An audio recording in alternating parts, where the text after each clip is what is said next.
right, well, let's go now to San Diego, where Action News anchor Brendan McLaughlin has been all week long. Brendan, you probably couldn't see Tracy's story there, but they're really kicking out the jams here. The fans are in the Tampa Bay area, and I don't suppose it's very difficult to find one out there now. Oh, no, people are bouncing off the walls in this town, Bob.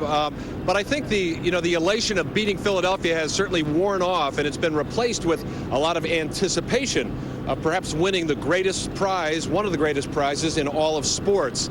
San Diego has become somewhat of a zoo, so we decided to go out to the real world-famous San Diego Zoo and found that even the animals are excited about this game. Days before Super Bowl 37. The officials are pacing, the cheerleaders are preening, Mike Allstott is carbo loading, and Warren Sapp is goading. Knuckle up, homeboy, because it's going down. Bucs fans from the Tampa Bay are finding the whole NFL circus right here. Which animal would remind you of, say, the media? We're looking for the vultures, but the apiary has been closed this morning, so we haven't been able to find any yet. We may be vultures, but at least we're not scalpers. Pat Kelly of St. Petersburg is decked out in Bucs gear from her phone to her feet. You're at the marine mammal exhibit here. Do you think the Bucs are going to seal the deal on Sunday? I think they are. Now, the kangaroo's ability to kick could be pivotal in this Sunday's game. Now, kids, let me ask you, between Sebastian Janikowski of the Raiders and Martin Gramatica, who do you like better? Gramatica. You did good, not bad. We only practiced it 3 times, but, another rehearsal. Also on safari today was Bucs secondary coach Mike Tomlin's wife and 2 boys. Do you think little Dino's excited about the game? Your husband, a Tampa Bay Buccaneer coach, left you here at the zoo with the 2 children to handle by yourself? Yes. What, is he busy or something? I think so. I should hope so. And the only animal we found in silver and black was the goat. And we certainly hope that the GOAT on Super Sunday turns out to be somebody like Rich Gannon, the quarterback for the Oakland Raiders. Now, we have time to do things like go to the zoo and go to SeaWorld because Keyshawn Johnson has announced that he's not talking to the media, and that cuts our workload practically in half, doesn't it? Yeah, it does. Actually, from this point forward, yesterday was the last media availability for the players. Now they're all done. They are really concentrating on playing Super Bowl 37. Who's going to win this one? Well, the last 3 Super Bowls have been won by a Ram, a Raven, and a Patriot. I'm not sure yet who's going to win this one, but I can guarantee you it will be won by a Pirate. It'll either be a Buccaneer or it will be a Raider. And I'm sure you've wondered by now, what's the difference between the 2 Pirates? Well, we thought we'd ask the Bucs. That's a great question. Both of them like water, and that's a great question. I'm not going to go there, though. I don't even know. I think a Buccaneer's a pirate, and a Raider's just kind of like a mauler, kind of like the Mad Max guy. That's a real good question, to be honest with you. I have to say, I guess it's just the region. Buccaneers terrorized the Caribbean more or less, and the Raiders kind of terrorized over here, I suppose. I'm going to take that. That's the best answer we've gotten so far. Yeah, I mean, that's all I say. That's off the top of the head. Just from area region. Hey, the Buccaneers, we kind of do our thing in the Tampa Bay, and that whole Gulf area, and I suppose the Raiders must have had it locked over here in Cali. So now we're going to find out who owns the Battle of Southern California, right? Exactly. The Battle of the Water, the Battle of the Bays. I guess that's what they call it. Patches on the other eye. Yeah, he's exactly right. The patch is on the opposite eye for the Bucs and the Raiders. I thought I'd look it up. Webster's defines a Buccaneer simply as a pirate. Now, as for the definition of a Raider, it is one who participates in a hostile incursion, and then when you plural the word or pluralize the word and make it Raiders, it is a rapidly moving troop or body of troops. So there you go. In case you were wondering, we'll find out which one is stronger, a Buccaneer or a Raider, on Sunday. Bob and Linda? Jay, I knew those Raiders were the bad guys. Thank you for confirming that. Well, at that Bucs rally that Tracy showed you this afternoon, ABC Action News found an unusual piece of Bucs merchandise that may have been an uncanny mistake. Look at this. This woman says she bought this hat at Bell's. While Raiders was etched in the bill of the hat, a Buccaneers logo was on the front of it. And she says she bought that hat in December, long before the Super Bowl matchup came to be. Oh, it's a premonition. I said, this is what's going to happen. It's going to be the Bucs and the Raiders in the Super Bowl. And here we are. You should have put some money down in Las Vegas, girl. Yeah, I should have, but I'm not betting. Well, Linda knows she could sell that hat on eBay for a lot of money, but she says she just can't part with it. She wants to show it to John Gruden and then get him to sign it. What's the chance of that? Don't forget ABC Action News is your home for Super Bowl 37. Pre-game coverage starts Sunday at 2:30. Can you imagine? Well, we got top billing there. Yes, we did. and center. That's right. They just had a little mention on the side. Yeah. Still ahead tonight. I'll look at some of the other stories of the day. This is all that's in this after much debate. I actually like 3.5, and some people I discussed it with like 3.5 and 4, and that's really been the number right now. We opened at 3.5 on Sunday night. Early bets were on the Buccaneers, and we thought the professionals were on the Buccaneers. After that, a bunch of small play took it up to 4. At that point, somebody asked us, how much can I get at +4? So we quickly went back to 3.5, and that's where it sits. We see the over-under listed at 44 and broken down to 24 total points by the Raiders, 20 total points by the Buccaneers. Has that been pretty steady? You know what? We opened that at 43.5. Where this has been problematic is every bet on the Raiders, a parlay, has been Raiders and over. So that's really where our liability, our exposure right now. If it goes over and it's Buccaneers, that's fine. Raiders and over, it would be disastrous right now. But I think the key here is, the Raiders, even though they have the top-ranked offense, 10 of their last 12 games have went under, and of course we know how great the Buccaneer defense is, and 10 of the last 14 games went under. So I would look at a strong lean towards the under. Of course, I'm biased right now. And of course, it's not just the over-under. You can actually pinpoint a specific window, point totals that you think the game might wind up. So if you think it's going to be, for instance, a 10-7 ball game, you could get some nice odds. Right. You can pick the Raiders to win by exact number of points. At that position, you can pick the Raiders to win by 3. You can pick the Raiders will score exactly 10. The Buccaneers score exactly 7. Some play points, and they'll score more than 50 points. So if that happened, I don't think it'll be a good day for any of the books. Are you seeing a lot on that 40-1, 78 or more total points in the game? You know what? We're going to get a lot of that play, and we expect that kind of play. That would be hard for me to believe unless I just can't see how that would happen unless there's some punt returns and a lot of fumbles. But yeah, every year that's kind of, one of the things we get, Scott, that's really interesting is we have exact number of points both teams will score, and every year they bet 4-2. There'll be 2 safeties for one team and a safety for the other team, and every year we're sweating out that safety. We just, God forbid it's 31-0 at the end of the game, and somebody takes a safety, that would be disastrous. And that leads into the next team proposition. What will be the first scoring play of Super Bowl 37? You can bet on a safety or a touchdown or a field goal, and it seems like touchdown is the way to go. Touchdowns, I think, are the obvious play, but we're getting a lot of play on Tampa Bay rushing touchdown. That seems to be the favorite, and that is also the favorite of the first player to score. So right now that's the hot team. Remember, 80% or 90% of the action is going to come in from today through the game, so that'll definitely change. And is everything listed? I'm doing the math quickly here. There's no field bet here, right? This is every possible permutation of what the first score of this game could be. Yeah, we think so, unless there's something we haven't anticipated. If it was a CFL, it'd be a little bit tougher with that. All right, and then you've got Rich Gannon incompletions, -7.5 versus Tampa Bay total points. Now, if I'm a Buccaneer player, I'd take offense at that. I know, but this is one of the things where Gannon just doesn't he doesn't have any incompletions. I mean, the guy has about, 8 incompletions a game. Tampa Bay is going to score, and I think that's an interesting prop. More turnovers and more punts. You can bet on which team punts more. Robert, right. Do people do that? You know what? They steamed us on the Raiders +2.5. So obviously, if you like the Buccaneers in this game, it's one of those things where you handicap the game and you start to look at the props because of that. If you like the Buccaneers, and I think the professional players are on the Buccaneers early, they figure that the Buccaneers will not have more than 3 punts more than the Raiders, so that's the play. And finally, Robert, I want to ask you about the general scheme of things this weekend. Are you expecting a record handle? You know what we think? Last year we did about $71.5 million. We think that we will have a record handle, certainly because of the 2 teams. You've got the great East Coast team, the great West Coast team, and the Raiders. No, there's no more public team than the Raiders. It's in San Diego, so we're going to have a flow of people that go maybe stop at Vegas through San Diego. We should, but we're always at that mercy, Scott, of our casino players. Are they going to bet, mid-6 figures, $1 million?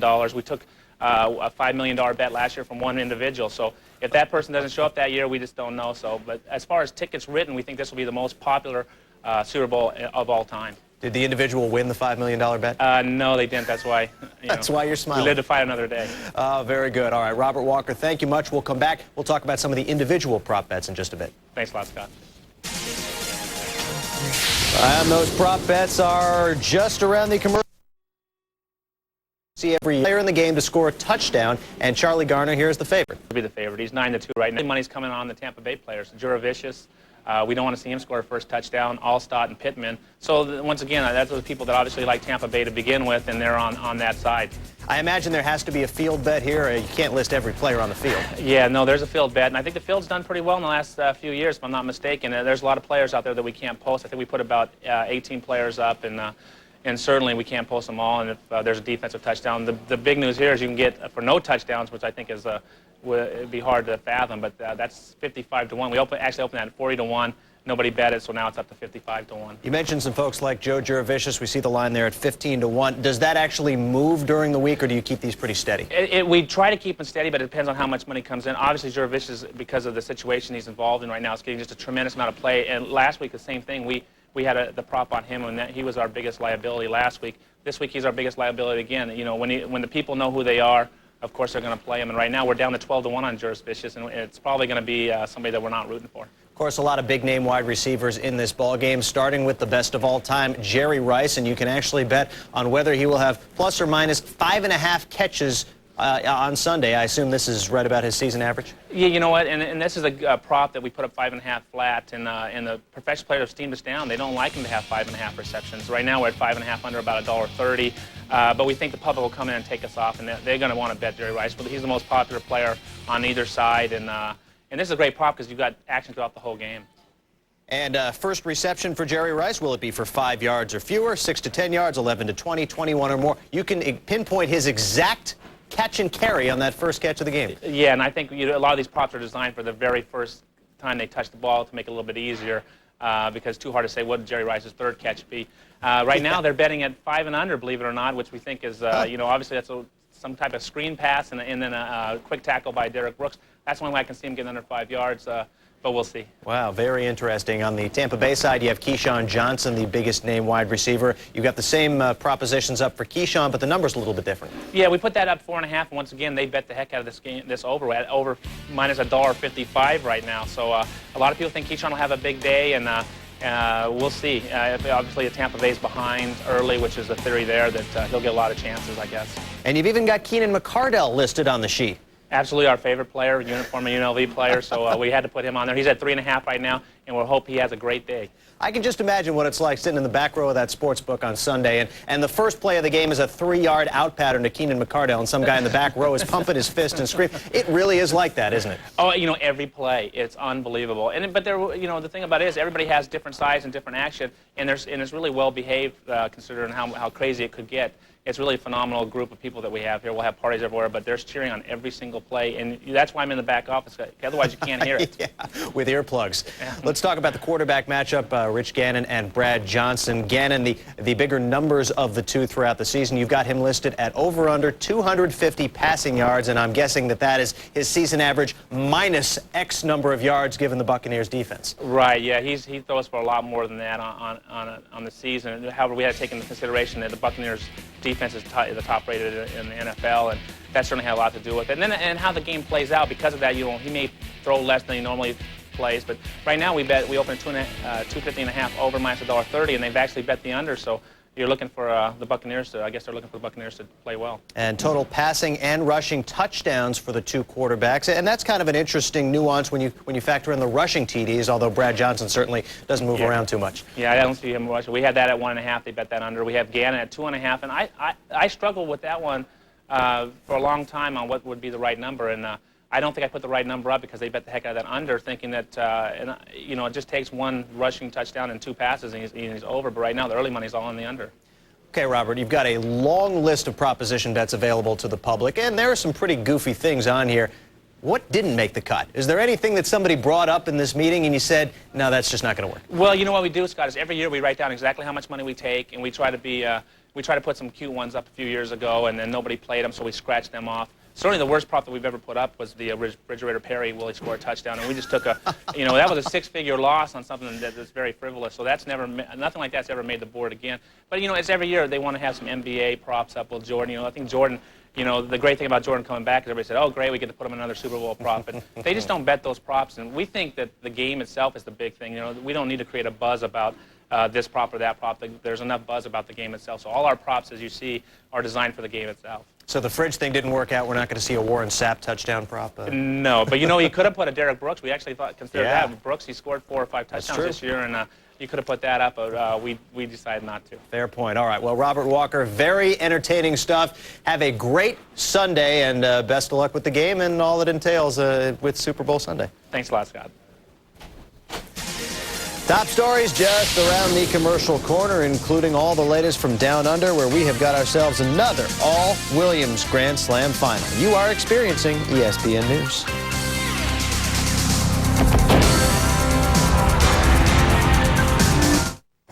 This is the sound. These are the results. Can you feel it? Can you hear it? This is the sound of the PowerFlex by Gold's Gym, the authority since 1965. Gold's Gym gives you one powerful machine with 65 club-quality exercises and up to 410 pounds of resistance to build muscle, define muscle, lose fat, all in just 6 weeks or less to get you the body you've always wanted, guaranteed. The secret to the PowerFlex begins with the swivel flex pulleys that provide you with free range of motion so you can move from one exercise to the next safely. Next, Power Stroke Resistance simulates the natural movement of your muscles and allows you to move from 10 to 410 pounds of resistance with one simple stroke. It's this awesome combination that gives you those ripped abs and more chiseled arms, legs, chest, and back. If you want to look like this, then you need this. PowerFlex, the Gold's Gym technology breakthrough. Call now for free information about how you can get the Gold's Gym PowerFlex in your home for as little as $49 a month. With the Gold's Gym PowerFlex, you get the lat tower, the multi-position bench, hip strap, rowing seat, ankle strap, handles, and space saver design. Be one of the first callers, and you'll get the Gold's Gym PowerFlex Leg Developer for stronger legs and shapelier hips and thighs. A $200 value, absolutely free. You'll also get a workout poster showing you all 65 club-quality exercises. Our gift to you. Don't pay $2,000 for a home gym that won't get you authentic Gold's Gym results. This is the machine. These are the results. Can you feel it?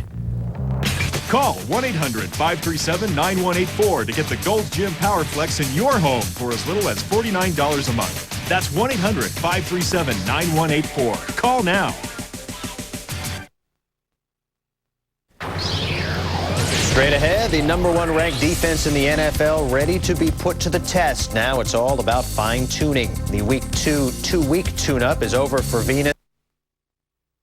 Treacherous D. It's like take off the machetes, bring the guns, and just go to work. And Young to Rice one more time. 32. Bartow bottomed out at 30, Winter Haven 28. Despite full sunshine, it was a monumental effort today to get temperatures back into the mid-40s. In fact, Tampa's high was 46. Right now we're 45. Brandon 45. Lakeland 43. Skies are clear. Winds are light. The atmosphere is very, very dry, and that means a perfect night for radiation or cooling. A freeze warning in effect again for Hillsborough, Polk, Point South, Pasco County North. It's a hard freeze. Temperatures way below freezing. We're expecting lows around 30 in Tampa, Brandon down at 29, Wauchula 32, Sebring 33. The good news is if your plants survive the cold spell this morning, they will likely make it through the one tonight. Then after that, temperatures go up, up, up over the weekend. We'll talk about that in the forecast in a few minutes. We'll see you then. All right, Paul, thank you. Now to Super Bowl 37. The clock is ticking down to the big game on Sunday. Kelly Ring and Chip Carter are covering the events in San Diego, but there's some big news tonight here in Tampa about the Bucs homecoming. Let's start with you, Tanya Arj at Raymond James Stadium. Tanya, tell us about it. Well, the Buccaneers and the Tampa Sports Authority have decided to open up the stadium for a welcome home celebration for the team. Now, this will be Monday night, not Sunday, but Monday night, and it will be just like any typical home game, which means you have to follow some strict rules. Police estimate at least 25,000 people packed into the parking lot at Raymond James Stadium Sunday night after the Bucs beat Philly. The celebration spilled out onto Himes Avenue with some fans blocking the roads.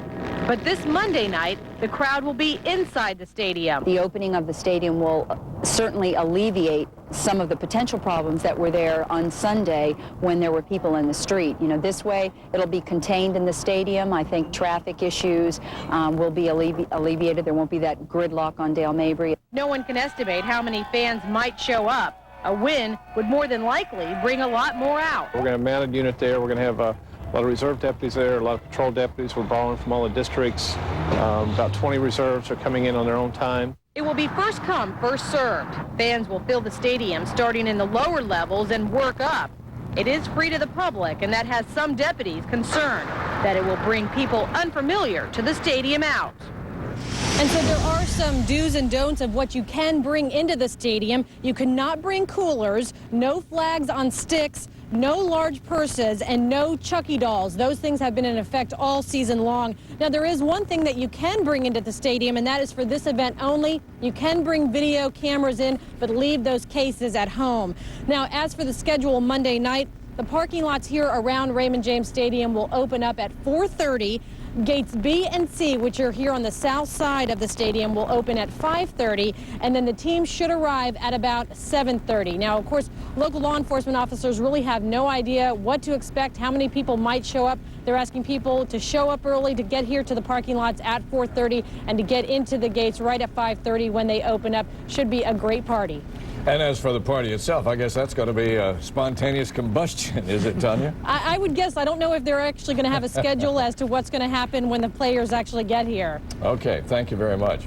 The city of San Diego is feeling the impact of Bucs fans now who are streaming into that city by the plane load. And those rooting for the Bucs and the Raiders are starting to show their colors. Fox 13's Kelly Ring joins us now. And Kelly, we've already heard that one very colorful Bucs fan is out there and making a name for himself. The big nasty, surprise, surprise. He's out here. He's getting fans all over San Diego, Bucs fans, fired up.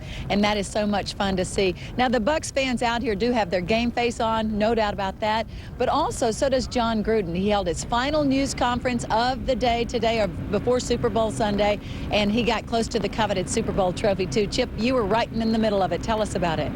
Well, I'll tell you what, Kelly, the Chucky look is warming up, and I think we're going to see plenty of it on Sunday. You know, the NFL allows each coach to see exactly what they're playing for, which means John Gruden got close to that Vince Lombardi trophy. He stood posing for pictures next to it at a news conference this morning, his last news conference of the week, and he breathes a sigh of relief at that. And I'll tell you what, while it may have taken a couple of days for the whole Buccaneers staff to get used to all this, right now it's a reality.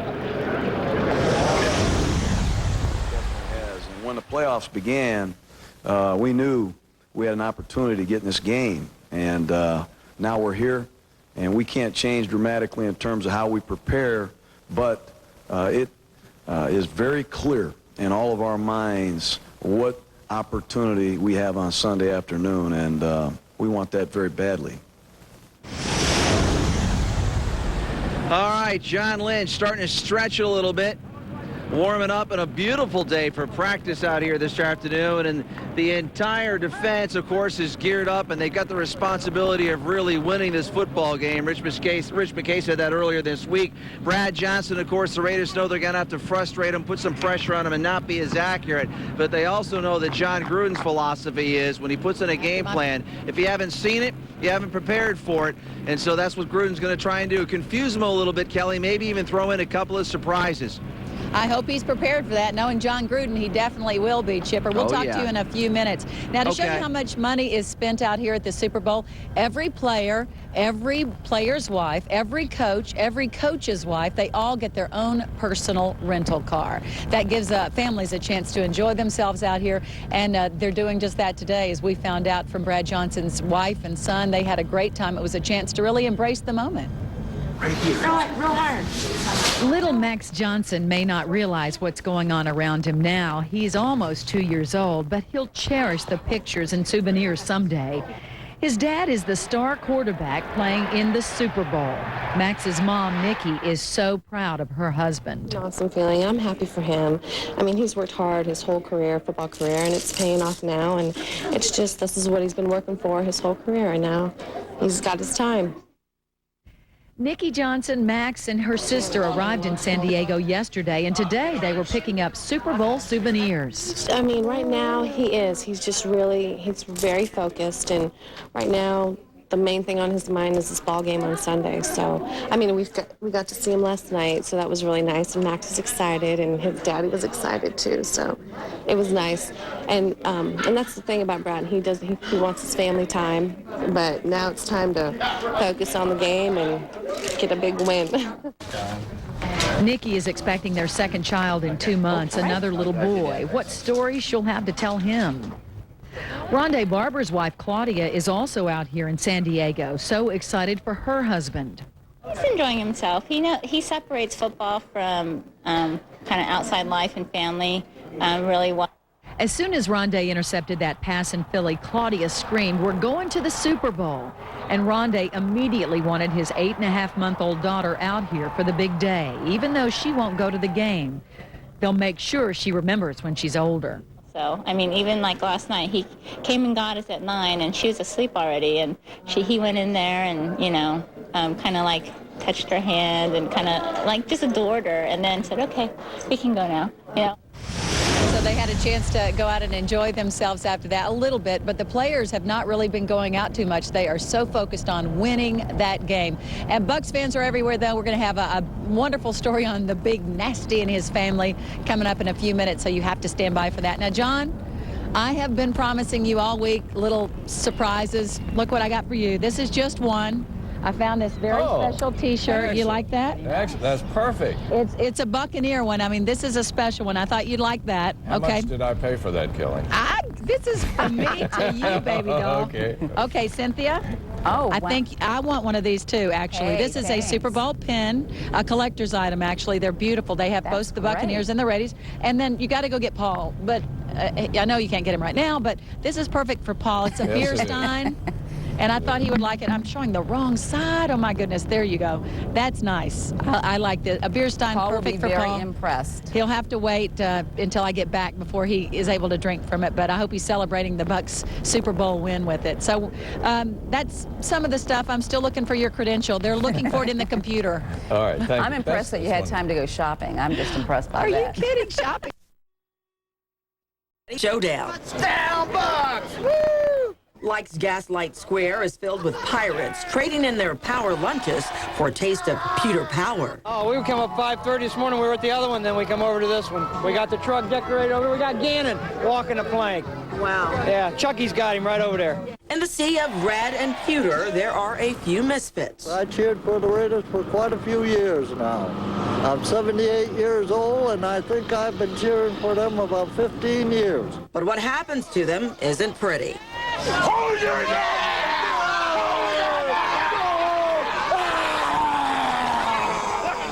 In the middle of all the larger-than-life get-ups, 28-7 Bucs on top, no doubt about it, baby. There's one small omen. I was freaking out when I noticed that on the hat it had Raiders, and I kept looking at the logo thinking that's the Buccaneers. And then as you can see on the back, it says Buccaneers. And I bought that back in before Christmas time. And I said, this is a premonition. This is going to be the Super Bowl. And here it is. Make no mistake about it, the Bucs are already ahead above the rest. Go Bucs, go John Lynch. Buccaneers defense rules. This is the ultimate Buccaneer fan-based bus, and it travels everywhere the Bucs play. Unfortunately, they didn't make it to San Diego, but you better believe they'll be here the moment they step foot back in Tampa Bay. So get your game face on. It's time to buck up. In Tampa, Cecily Wilson. Fox 13 News. All right, we're going to have much more Super Bowl news in the next few minutes when we go back live there into San Diego. So The hustle, they kind of liked it that way, especially when it comes to practicing in the afternoon. And today it was just a picture-perfect afternoon to practice a little football. Monty Kiffin probably leaving the hotel for the first time. You know he has been scheming hard with the X's and O's to drill up something against that Raider offense. Dexter Jackson, Ellis Wims, Rondé Barber, all heading into practice today. And, of course, the defense led by the Defensive League's MVP, Derek Brooks. working through the defensive drills. This unit right now is feeling confident. Actually, the entire Buck team, both offense and defense, are having a good confidence level right now, and the reason why is because the offense is playing better. Under Brad Johnson, the Bucs average nearly 27 points a game down the stretch, and the point Keenan McCardle makes is this. Early in the year, we got tired of hearing everything about, just the defense, and we realized that we had a lot of talent on our offensive side, but we just had to get it together. And now we've come together, and we expect to go out and play well each and every week. The Bucs offensive line didn't let the Eagles get much more than a fingerprint on Johnson. It's funny, for us to be below average this whole year, for us to be as horrible as we are, for us to have done the impossible. It's quite lovely to quiet the critics. That might be the best thing that's happened to us the whole year. Walker knows the running game still needs to catch up to the passing, but even though the Bucs rushed for just 50 yards against the Eagles, play action still worked. Why? It's a good question. But I think the key with pass your play action game is, one, you are going to make the defense sit on the heels for a second, regardless of you're running the ball or passing. Second, if the backs aren't having to block, you're actually getting 5 receivers out. But we did make them play honest, and we did hurt them with some runs, and that's the thing, make people play honest. And that's been the difference for the Bucs this season. All right, now to reach the Super Bowl, the Buccaneers made a change in head coach. They brought in free agents, but that isn't really where this road started. Rich McKay said this all started under a change of ownership. We reorganized what we were about in '95 and the way we were going to make decisions. Jerry Angelo played a big part in that. John Idzik, Tim Ruskell, all those guys, we kind of changed the way we go about our business, and I think we've done a good job of it. I think ownership helped us tremendously. We went to an ownership that was committed to winning, and winning was always a priority with Mr. Carver-House, just not in his top 5, and we couldn't win because of that. We've tried to make decisions based on winning and what is best for us to win games, and that's been a consistent theme of us for a number of years. Now, you might think, well, doesn't every organization do that? Well, no, because we weren't one that did it before. We always would do something based on, well, what's the media going to say? Well, what are the fans going to say? Well, how will this affect ticket sales? And I think the nice thing that we did is we said, you know what, get rid of all of that. Let's make every decision we can about winning. Doesn't mean we're going to be right all the time, but it does mean that we've got a common denominator and we know how to make decisions, and I think we've done a good job of it. I don't know. I think you always have to be concerned about what the media is going to say. Hey, take a look at this, John and Cynthia, because it is Scenic Cam. We were busy this afternoon. We felt that Qualcomm Stadium needed a little bit more Buccaneer flavor. So we put up this banner. I tried to get your names on it. Security caught me halfway up the ladder. So all I got was the logos. But other than that, it said John Wilson and Cynthia Smoot right behind me. You tried. It's the thought that counts, as they say. Thank you, Chip. All right. Now, stand by. We'll get back to you in a minute here in San Diego. Well, quarterback Brad Johnson has a new look. We'll find out why he's sporting a mustache. Also, we find out tonight what weapons inspectors will tell the UN on Monday. I think the advantage of having big guys of that size is that they have an opportunity to wear down the defensive line. And as they were starting to wear down the defensive line in the first, second, and third quarter, the bigger runs would come. But as you know, for the Raiders, they don't run the ball that much. They drop back and passing the ball. So in the hot game, very hot game, is where it can become a disadvantage to this type of offensive line. I can't think of a disadvantage with a huge offensive line like that. When I was in San Francisco, we had a lot of smaller linemen, and I tell you what, they got worn down, especially in January. And you look at some of the big guys, and I'm grateful for all the help they gave me through the years. But you look at that big Raider line, and you talk about 330 per guy. Why does Rich Gannon, why is he able to throw 60 passes a game, 50 passes a game, 45 passes a game, and not get hurt? Because these guys are the foundation for this team. They really are. Quick, Rich Gannon, MVP. What's he owe those offensive linemen, you think, after the season? Well, I said 10 years ago I gave my offensive lineman MVP some personal computers, and they finally got excited about it when they figured out they could play Tetris on it. But I thought Evan had a good idea. I think he ought to go out and get them all plasma televisions. Now, that's a good idea. Sure, Rich doesn't want to hear that because that's about 5 times 10. That's about 50 grand. Exactly. That'd be all right. We get everybody a plasma screen. Just sit here and watch more SportsCenter. We got more SportsCenter coming this way. from San Diego. Yeah, we're near Legoland, and, well, quite frankly, if Jessica Simpson comes, Emmett and Steve can go home.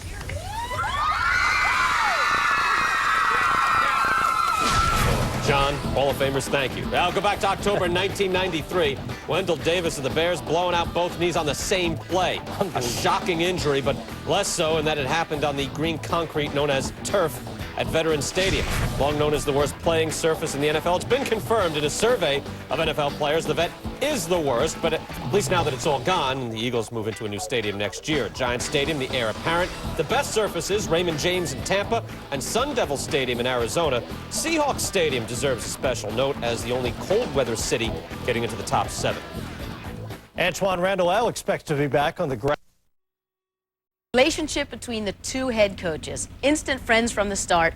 1993, they bonded as just two guys who wanted to watch a lot of game film. John Gruden, hired as offensive coordinator for the Eagles in '95, hired Callahan as his O-line coach. And they coached together for the next 7 years, 3 with the Eagles, 4 with the Raiders. Mutual respect, you bet. Bill and I have worked together closely, a lot of hours, personal hours, professional hours. And I've learned a great deal from him in terms of technique, fundamentals, the visions that he has offensively. And we've in turn worked together to try and put the best offenses together that we could. But this is a great football coach and a great guy. My relationship is very close and personal with John Gruden. Over the years, he and I collaborated on many things in terms of football. But away from the field and away from the meeting room, we socialized quite a bit. He and I were very close in a lot of respects and shared the same philosophies and ideologies and everything else that goes into friendships. And he's been very close as a mentor to me. Beyond the friendship, it's not a stretch to say that John Gruden is responsible for the birth of both of these offenses.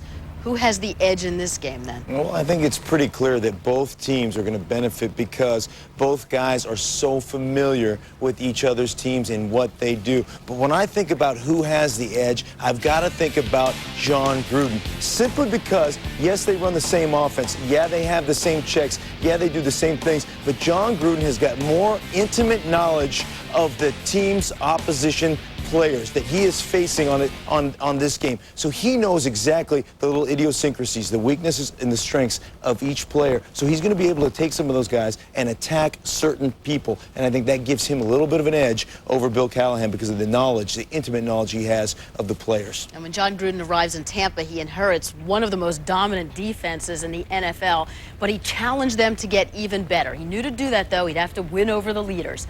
John Lynch, Derek Brooks, and of course, Warren Sapp.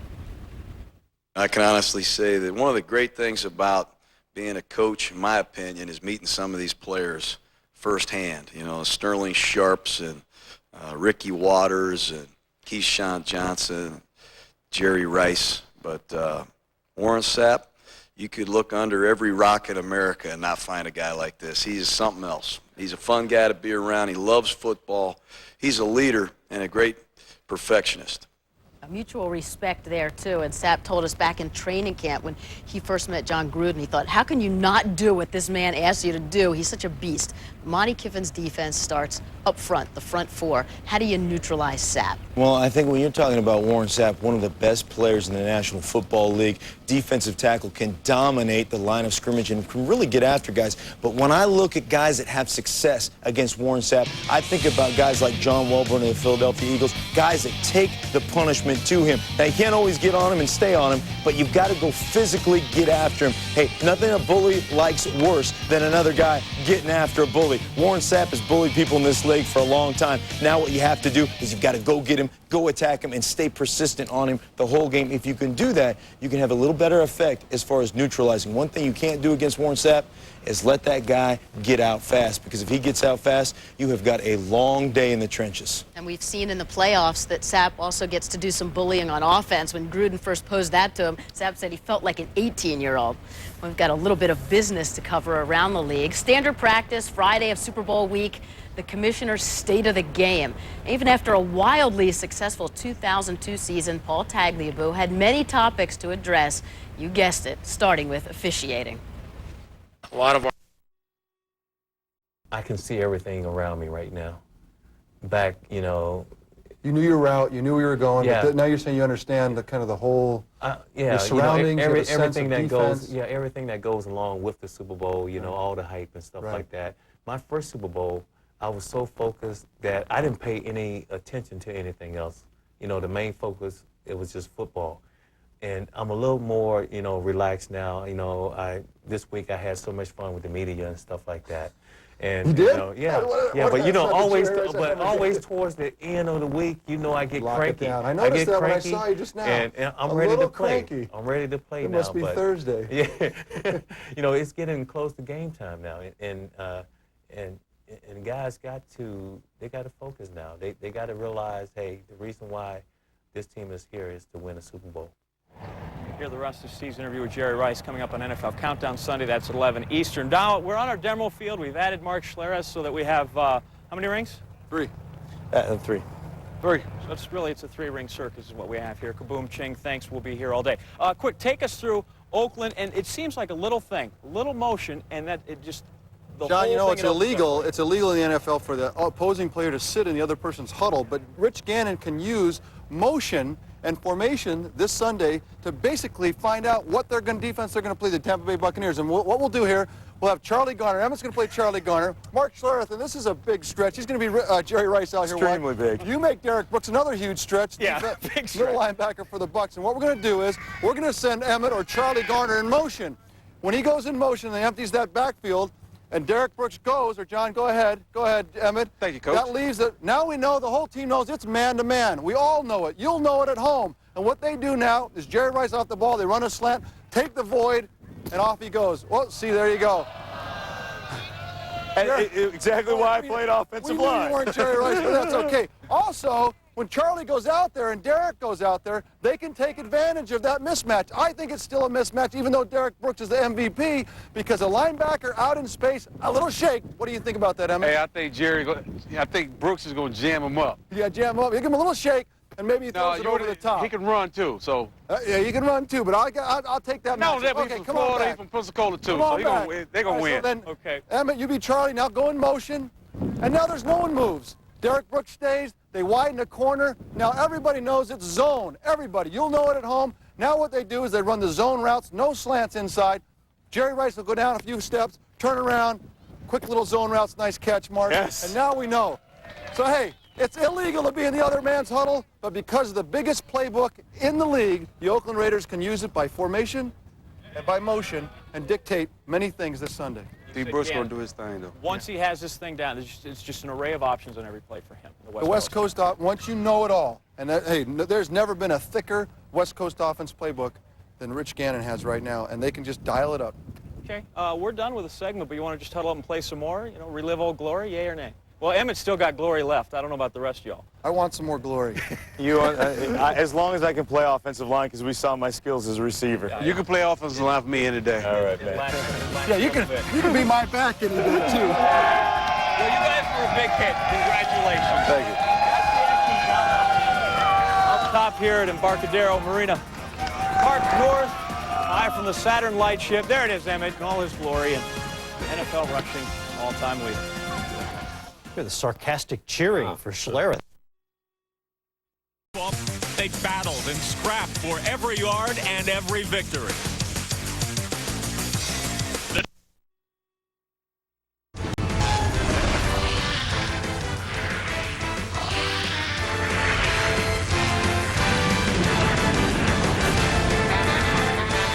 High above beautiful San Diego, California. Those pictures provided by the Saturn Lightship as we gain ever so closer to Super Bowl 37.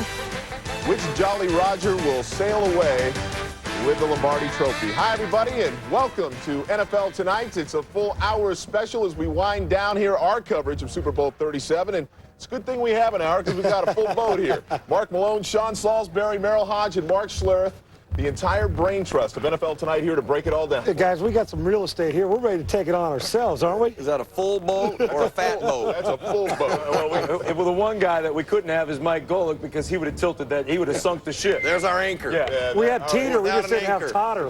We had Mike earlier in the week, and he gave us some interesting insight, but we're going to break it down from top to bottom today. So let's go ahead and kick this thing off. The road to the Super Bowl 37, well, it's strewn with stories at every turn. Both teams took entirely different routes to San Diego, yet the parallels are striking. None more so than the two coaches. Different in style and personality, John Gruden and Bill Callahan share a common bond, a friendship, and an admiration that will be, for the first time at least this week, tested and their intimate knowledge of each other exploited. Sal Palantonio has more on this unlikeliest of meetings. The long journey to the Super Bowl in Southern California began in the snowy landscapes of Green Bay. John Gruden was a young coach working for Mike Holmgren. Bill Callahan was a coach at the University of Wisconsin, looking for any edge he could find, and he found it hibernating in the Packers film room. I would go up there and research and try to steal plays, basically. And John was one of those guys that was always in the film room, always looking at film and trying to create new ideas, and really had a passion about what he wanted to do. During that time period, we became friends. We liked to look at football. Not a lot to do in the winter months in Wisconsin. And then when I got a job with Ray Rhodes in Philadelphia, we had an opportunity to hire Bill, and we had to talk him into coming to Philly because of guys like you, Sal.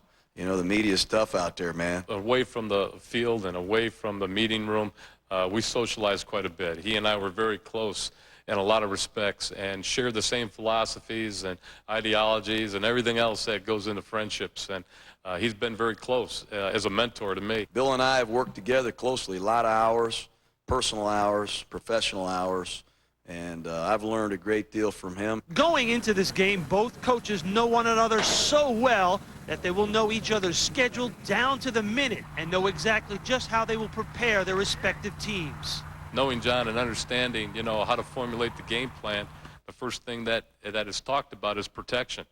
So I know that on Tuesday afternoon, the Buccaneers staff was talking about their protection plan and how they were going to protect Brad Johnson and what audibles they were going to get to and what other things that they were going to get to from a protection aspect. 10 years ago, John Gruden, Bill Callahan, and I used to sit at Eagles training camp and talk about the future. They were so close then, and they've remained close over the years, talking on a daily and weekly basis. Not here, however. When I asked John Gruden on Friday whether he would talk to Bill Callahan at the Super Bowl, he said, "We'll always remain close, but we haven't said a word to one another. Not this week." Mark? All right, Sal, thank you very much. Gruden and Callahan, the fourth and fifth coaches to reach the Super Bowl in their first year with their team. The previous three, Don McCafferty, Red Miller, George Seifert, were all in their rookie seasons, just like Bill Callahan. And there's been so much debate this week about whether or not each coach is going to have some sort of an advantage, guys. Certainly they have an intimate knowledge of each other. Does that give one or the other an advantage? Well, I guess if I picked one guy, I'd pick John Gruden, just because, see, he understands the players, like Rich Gannon. He knows what Rich Gannon likes, but more importantly, he knows what Rich Gannon doesn't like. And see, that comes into blitzes, type of routes that he likes to throw, doesn't like to throw, coverages you can play, fronts you like to play, he likes to see or doesn't like to see. So I like Gruden as far as that advantage. I also like Gruden. I agree with you, but I think the intimate knowledge of the players, when you're around a guy and you've practiced with the guy and you've watched him practice and you've seen his habits and you know what he's good at, you know what he's not good at, you can assess his strengths, assess his weaknesses. You can go right after a guy, whether it be a cornerback, whether it be an offensive lineman. When a guy struggles, you can go after and try to attack those weaknesses. John Gruden has an intimate knowledge of these guys. I'm going to say something you guys are going to think I'm crazy. I think the coaches on the Super Bowl Sunday are overrated, and I'm going to tell you why. I think the preparation, the 6 days, underrated. They come in here, get their guys ready to play. But the guys who are in this game now, it comes down to the 11 players on both sides of the ball. The coach them for 6 weeks, let them play on Sunday. They know each other so well. I think they cancel each other out. I think the coach is overrated.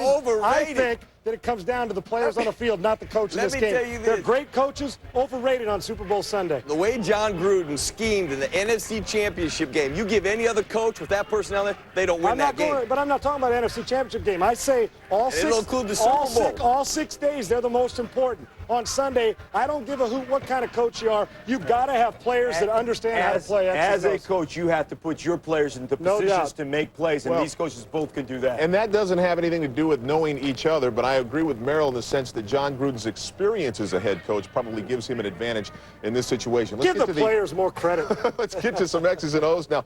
This is a matchup billed as, what, two West Coast coaches, guys that like to throw the football. And it really is true when you look at the numbers.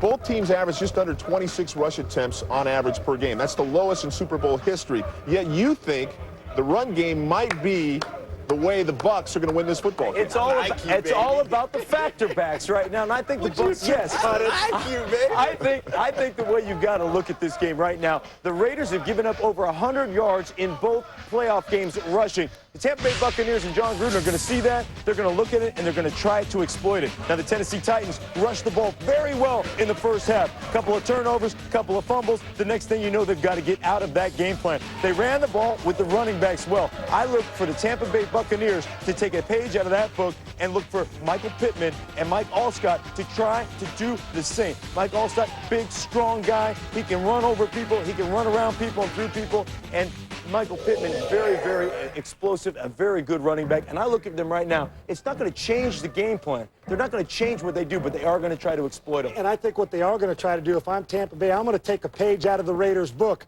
I am going to pass on first down in order to get myself some success, in order to set up that run so we can dominate you later on. The key to this game is not third down. The key to this game for Tampa Bay is winning on first down. Against Philadelphia, the Buccaneers did that. I don't just want you to throw on first down. I need 5, 6, 7 yards, because then I get to dictate the tempo on second and third down if I'm Tampa Bay's offense. Brad's accurate. Brad's efficient. You see 8, 9, 10 times. If you can get those kind of yards throughout a game, then you get the defense reeling on their toes. Then you can set it up and pound it. Pass first, give me 6 yards, I win the game. You got Warren Sapp sitting there shaking his head, man. I think, the key in this game is controlling the front four for the Tampa Bay Buccaneers. I think the Oakland Raiders must create some type of balance into this football game. You cannot fuel Tampa Bay. You cannot allow their front four to get after it. That means they've got to run the football. They got big, massive offensive lines. And then you mentioned it, Mark Schlereth, the factor back. That's it, giving the wing right there, knocking people out of the way. But look at this big offensive line, moving people.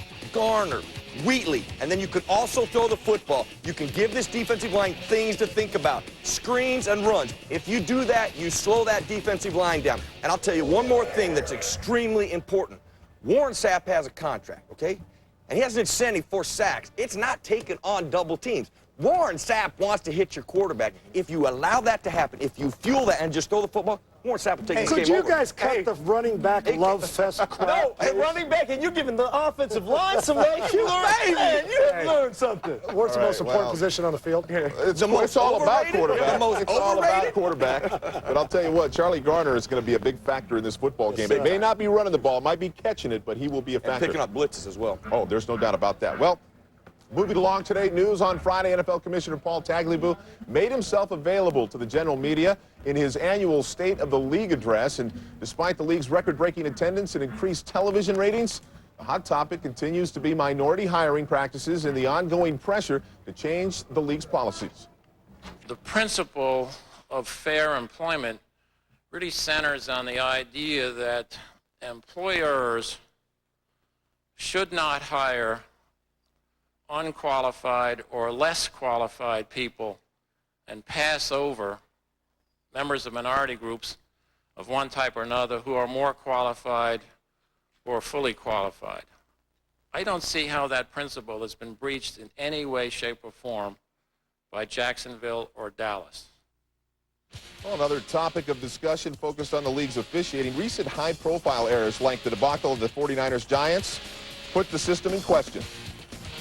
A lot of articles were written about the Music City Miracle in the Tennessee game a couple of years ago. The officials got it right. A lot of articles were written about the Tuck play last year in the Patriots game. The officials got it right.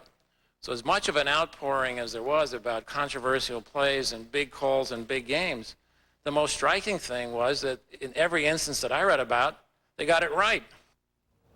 Finally, the commissioner in defense of the officiating. Yeah, absolutely. A lot of officials upset about the way the league handled that game and the situation against the 49ers and the Giants. The commissioner also said that he expects there to be a change in the overtime and the way the league deals with overtime next year, although that's something the owners will have to talk about. You say it's about time. Yeah, it sure is. I don't want the college overtime, Mark. I want these guys to earn their pay as players. Here's what I suggest you do. We go and we play overtime, flip that coin, kick it off like we would in a normal game. We give each team a minimum of 1 shot. After they've had their shot, then it becomes sudden death overtime, 15-minute quarters. They get 1 challenge each, and we play it for that magnitude. When the game's over, after that, it's over. And you know what I cannot stand is ties. Get rid of ties. We play it until somebody wins. They're getting played enough. Their ball ain't that heavy. They got to finish ties. Let's do it that way in overtime. I think we eliminate overtime and just go with a tie. I hate overtime, but I'm going to tell you what bothers me is the officiating is what bothers me. The officiating and the instant replay. I've said, hey, we need to get rid of instant replay. It undermines the power of the official. It makes them second-guess themselves, and they rely on it too much. Or if you're going to keep instant replay, what you need to do is you need to review every play. Have a guy upstairs. Don't send the official to the box and let him look under the curtain. Have a guy review every play. If something's close, push a button, stop the play, and say, we want to review that play. That's what I think they need to do as far as instant replay is concerned. We ain't got 6 hours for a football game, That would be just as fast. I feel like I'm on Oprah Winfrey, and I'm sharing myself with everybody, and we're expressing our feelings. Yeah. So I guess I got to express mine on one,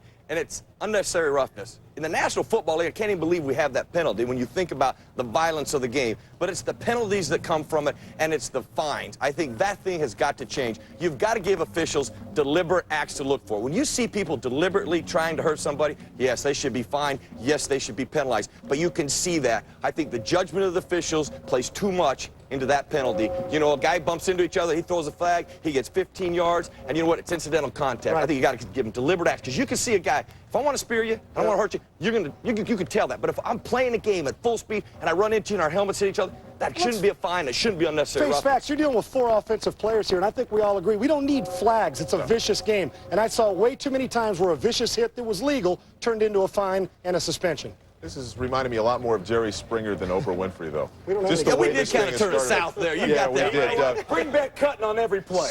Speaking of big hits, Jerry now. before we take a break here, speaking of big hits, Brad Johnson had a great season, did not make it to the Pro Bowl. That all changed. He was appointed to the NFC squad today in place of Mike Vick, who is going to have surgery on his bunion. Justice is served, Yeah, gentlemen. absolutely. Speaking of NFC Pro Bowl quarterbacks, Donovan McNabb will stop by and use his first-hand knowledge of Tampa Bay. He shed some insight on Sunday's super matchup.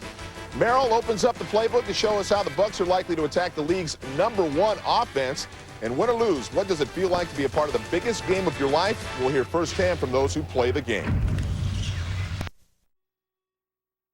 With another Terry Donahue. Friday about the 49ers head coaching vacancy. Seattle has re-signed 4-year veteran tackle Chris Terry to a multi-year deal. Terry was waived by the Panthers, you might remember, after he missed a court appearance on charges he assaulted his wife. And Titans defensive end Javon Kearse, who missed 12 games this season after breaking his left foot, will have another operation within the next couple of weeks. Rehab expected to take about 8 to 10 weeks.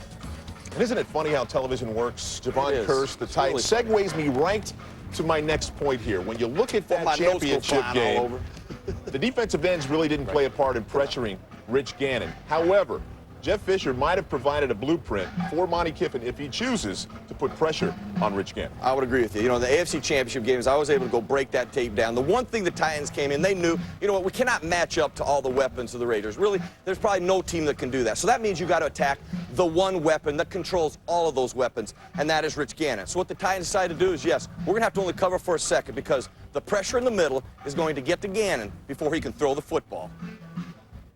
Before the snap, the Titans have all 11 players, including 2 safeties, within 7 yards of the line of scrimmage.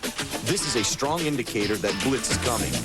Receiver Tim Brown's motion draws cornerback Danon Sidney across the formation, a further indicator of man-to-man coverage. At the snap of the ball, the Titans time the blitz perfectly. Safety Tank Williams comes free, forcing Gannon to throw the ball away. From the end zone, you'll see why this blitz is so effective. Focus on the 3 Titan defenders in the middle of the field. Tackle John Thornton, linebacker Peter Sermon, and safety Williams. Thornton and Sermon will work together to create a blitzing lane for Williams. At the snap, tackle Thornton does a great job of crossing the face of center Barrett Robbins. He gets Robbins' head and shoulders turned to the sideline, creating a gap in the middle of the offensive line. Back at the snap, you'll see linebacker Sermon blitz directly at guard Mo Collins, occupying him just long enough to create a clear path for Williams to get to the quarterback. Guard Collins cannot recover in time, leaving Gannon face-to-face with an unblocked blitzer. This is the key to attacking Rich Gannon and the Raiders' offense. Quick, decisive pressure up the middle. When you think of the Buck defense, I know you think of cover 2 and a base 4-3 and speed, but this Buck defense has also been about attacking the middle. But I mentioned speed. There's the advantage in this Super Bowl. They can attack in the middle just like the Titans did, but you where else they can attack? They can attack on the edges, and they can get home. You see, you got to get home. Home is Gannon. Right. You got to get there quick. A lot of teams have to go in the middle because they don't have enough speed. The Bucs have enough speed to come in the middle and on the edges. You know, we talk so much about zero coverage and blitz. Zero coverage, nobody in the middle of the field, no free safety. But you remember, as a fullback with the Steelers, Merrill, when we got blitz, a lot of times we try to check to a run because if you catch these guys in a trap just like this, Charlie Garner splits the tackles, and watch this. Nobody in the middle, bang. Home run. So I'll tell you what, I'm looking for Rich Gannon at some point in this game to all of a sudden look around and say, you know what, I'm not going to take it in the chops anymore. I'm going to go ahead and get myself a little bit of run and bang out the door. Charlie Garner splits the first level. It's a touchdown. It's all about the running. It's all about the running. The quarterback's coming to the factory back. You've got 3 down. I'm not going to be the 4th. I'm going to tell you one thing you've got to look at, and the Raiders coaching staff is going to do this, is protection. And anytime you're getting pressure up the middle, you want to protect up the middle. Turn the widest guy loose. And what you can do is either use a running back or use motion, use sprint out with the quarterback. So as soon as he sees that pressure, you pick up from the middle, and then you sprint roll him out of the pocket. That buys you extra time. It allows you to get away from the widest rusher as he's coming down and allows you to go down the field because you've used a sprint pocket, a moving pocket, and I expect to see some of that when they try to come up the middle. And guys, on the other side of that, Rich Gannon as the quarterback. I look at Rich as the valedictorian of the National Football League, the A-plus student, the preparation, the guy who speaks at the senior banquet. But as you look at Tampa Bay and we hear about the 10, 15 scripted plays that offenses run, on the other side of that, I believe Tampa Bay is going to give them a dose of their own medicine. They're going to script their defensive plays, give them formations, 10, 12, 15 different looks on the first 15 different plays, so Rich Gannon doesn't get comfortable. Show me zone blitz. Show me rushing 3, dropping 8. Show me rushing 4, linebacker blitz. So Rich Gannon, who's as good as there is at deciphering that mark, does not get comfortable. Monty Kiffin, the defensive coordinator, does that as good as anybody. And you know what? Goes all the way back to Bill Walsh, because Bill Walsh used to script the first 15 plays in order to try to find out what a defense was going to do and then adjust on the run. That's extremely important. Yep. These guys are products of the Bill Walsh West Coast system, so I would expect to see that as well. Stay with us here on NFL Tonight. A lot more to come. Donovan McNabb saddles up with us. Gives us his thoughts on the Super Bowl 37 matchup. And don't tell the players that the Super Bowl is just a bunch of hype. Listen to what goes on through their minds on Super Sunday. One actor, or is it completely healed at this point? Just a little sore? Just a little sore. And that's been the most important part of it, is just making sure you're getting through the soreness and picking up and going to the next day and just focus on what you have to do. Let's look at this matchup in Super Bowl 37. What makes the Tampa Bay Buccaneers defensive scheme so difficult from a quarterback's perspective first? Well, I don't think it's difficult. I think their team is very sound. And what I mean by that, they play a base cover 2 defense. Their linebackers run well. And I think the thing that stands out about them is the fact that they're great tacklers. They're guys that come up and fill the holes and make the tackles. Anytime you play a team, you want to attack them, obviously, through the middle because they're not that big. But, if you can get through the linebackers and get to the secondary, you have a better chance of winning. When you look at Rich Gannon, his style, 37 years old, extremely intelligent in terms of knowing what he needs to do with the football, does that give him more of an advantage, or the Raiders more of an advantage than any other team, for instance, that's played against the Bucs defense because he's not going to try to take chances? Yes and no. Yes, because he's a very intelligent quarterback. He's a guy that knows that, I have my check down. We can just continue to move the ball and soften up their defense. No, because it's championship play. Anything goes when you're in a championship. And, whatever guy, decides to turn the ball over, it's going to be tough for his team. And I think you got 2 quarterbacks that are very accurate, that are very smart, and guys who can make plays. So I think it's going to come down to the turnover ratio. When you look at the matchups in the league, and we always talk as quarterbacks, a lot of times the 3rd wide receiver matched up against the 3rd defensive back is always an advantage. When you look at Jerry Porter versus that Bucs defense, do they have an advantage more so than maybe you had as an Eagle team? Well, you look at the size differential, and, you say Jerry Porter's, 6'3", 220 pounds, and you look at Rondé Barber, who's probably about 5'11", 180 pounds, you would think automatically that, the Raiders would have the advantage. Well, Ron is a very smart player, and he knows that, if he has help inside, that he can force the guy inside to a middle linebacker who's sitting in that cover 2 zone, or possibly if he's playing man, that, obviously he's going to play a little tighter on him. But I think what's going to happen is the fact that Rich Gannon is going to go outside a little bit more than inside. You're going to put a little pressure on their outside corners, and what that does now is that puts it in their mind that, hey, they're going to attack us. So we have to, be on our P's and Q's, and now that softens up the middle. I want your prediction now. Do you think it's the Bucs in this one or the Raiders? Well, I'm going to be a little tougher now. I'm going to swallow this one up. Obviously, I wish that we were here.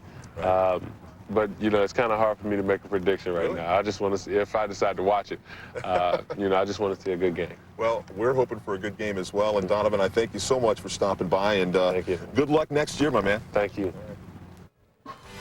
When we come back, what does it feel like to be playing in the biggest game of your life? Players who have been there take you there. And we'll take off the suit coats and head out to our demo field to give you something critical to watch for this Super Bowl Sunday.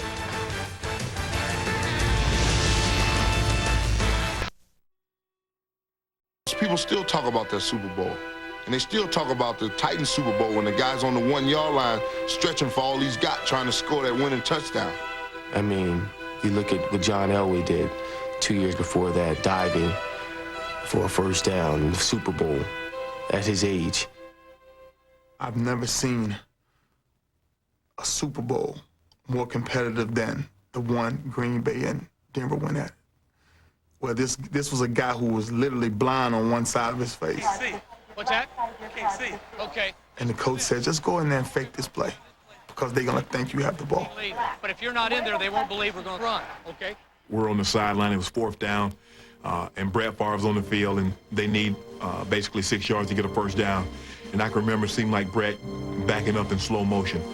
And when he threw the ball, it seemed like it went even slower. And I can just remember John Mobley undercutting the intended receiver and the ball hitting the ground. And it was kind of like a response.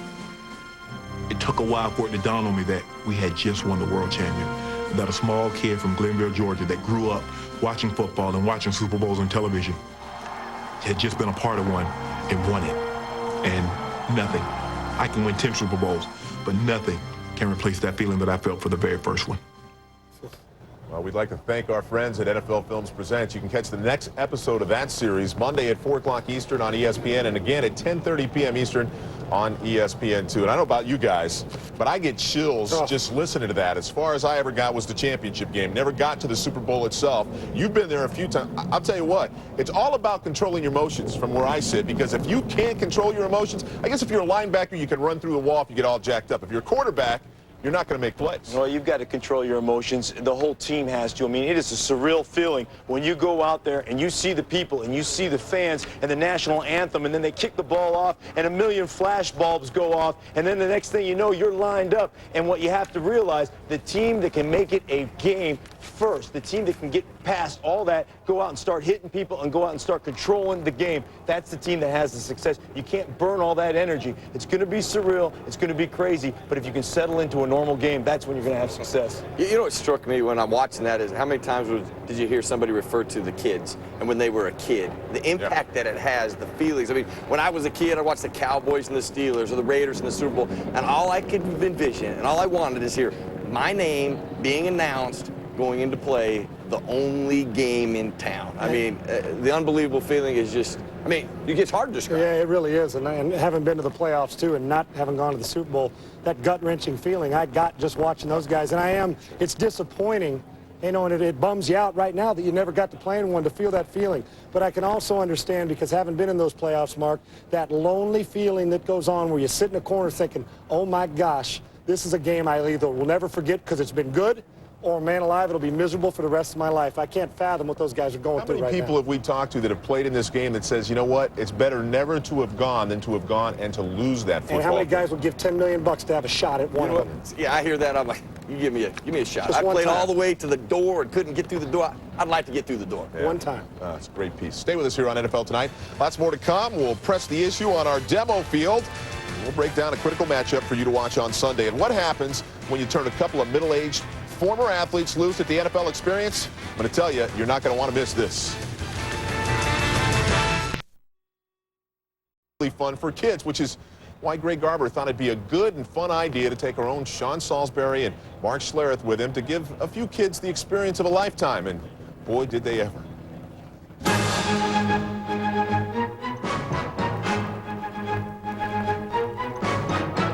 Hi, we're here with Jenna Bostic from the NFL Experience. What do people experience at the NFL Experience?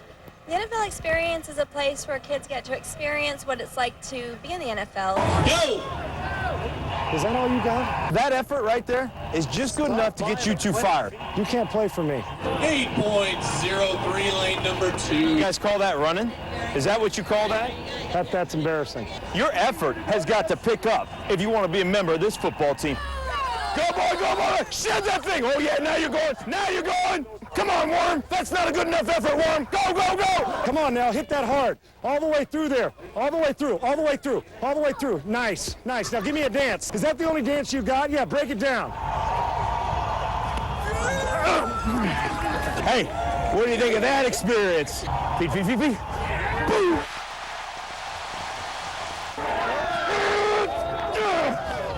I got something for you, Junior. We're here with Terrell Owens. What happened to the 49ers this year? They just lost. What happened this year? You guys made it to the playoffs, but you didn't get it done. Well, I had a broken leg, so that really tripped me up. Who's going to win the game, Warren? Tampa Bay. Really? You think so? Do you guarantee it? I guarantee it. Do the people get competitive out there on the athletic field? Oh, yes, definitely. Probably the older men rather than the kids, a little more so. Yeah, we're going to go toe-to-toe in a minute. If you don't do your job, I'm going to fire you. You know what? You get them through the tires, and you get them through the dummies, and let me worry about this. Speaking of dummies, I'm right here all day long. I am right here all day long. Oh, yeah, he was a quarterback. He could throw a football, but you know what? I played offensive line, and I got something for Sean Salisbury. At 7 p.m. That's the football of a champion. This got at least 3 or 4 touchdowns in it. What you got to say now, buddy? Well, let me just tell you something. It may have 3 or 4 touchdowns in it, but this is a Super Bowl ball, and you wouldn't know nothing about that. Hey, that's pretty tough playing quarterback. See, you might even be able to do this. This is my house. For NFL Tonight, I'm Greg Garber. I'll tell you what, man, you cannot take the kid out of the man or the competitiveness out of a football player. You guys are something else. Hey, I saw a guy, his teenage son was running through there. Come on, doing it. Guy comes out, and I'm looking at Mark. I said, was he serious? Mark goes, that guy was serious. He was ready to get him on an NFL roster. He said, hey, boy, drop down and give me 20. I'll rub some buttermilk on your hamstrings. Now, we put a little disclaimer there. No kids were hurt. No kids were hurt, correct? But how about you guys? But how about you guys? My back is killing me. My chest hurt. My elbows are sore. Aside from the fact that I'm suing our company for torn rotator cuff, I'm cool, man. Well, obviously, it was a great opportunity for the kids to spend some time with you. And if you get a chance to go to the NFL Experience, you really need to do that. One of the things we get to do on this show this year is have the No Huddle Offense, which is an opportunity to take your emails and answer specific questions throughout the year. Here in San Diego for Super Bowl 37, we got to go to the streets, the beach, if you will, and ask you personally what is on your mind for Super Bowl 37 and the matchups. So let's take the first question. Do you think Joe Jaravicius will have another big game and be a big part of the offense on Super Bowl Sunday?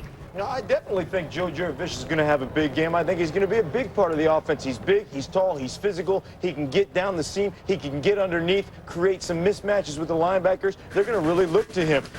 Here you're going to see Brad Johnson come to Joe Jaravicius underneath. Big 71-yard gain in the NFC Championship. The guy is big, he's physical, and he's a lot more speedy than you give him credit for. He's going to be a guy that can get some separation down the field. We always talk about that third wide receiver match against the third corner. We watched, as we demonstrated with the bunch set, you watched Joe Jaravicius come out of that bunch set and create some separation. Yeah, I didn't run the corner route that good, so Joe will run it much better than that. And you know what? Factor back. You are not that deceptive when it comes to speed either. Oh, you speak for yourself, big fella. Let's get to the next question.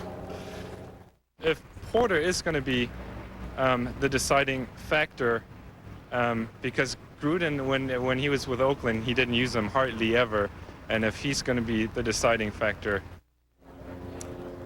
Well, I didn't hear the rest of that, but I'm sure it's about Jerry Porter being the deciding factor. I actually think the tight end Jolly would be the deciding factor, but here's what Jerry does give you. He is a big, physical, strong guy who can play in the slot. But the thing I like about him is what routes he can run. There is no route he can't run. He runs the corner route well. He's got big hands. He is physical. He'll go up to the ball and get it at its highest point. But there's not a route he doesn't like to run. He runs great corner routes. He likes to run seam routes. So he is a guy that you can use in a lot of ways. He's not limited. He's not like, well, an option guy. He can run options. He can run corners, slants, digs, you name it. And you know what both these guys, Jurevicius, as Mark said, and as Haji said, Jerry Porter, Mark, and being quarterback's the most important position on the field, we realize that you have to have trust in all your performers. And I think both Brad and Rich trust the fact that Jurevicius and Porter can win for them if they have to. Yeah, I don't think there's any doubt about that. And Porter certainly brings the element of speed to that receiving core.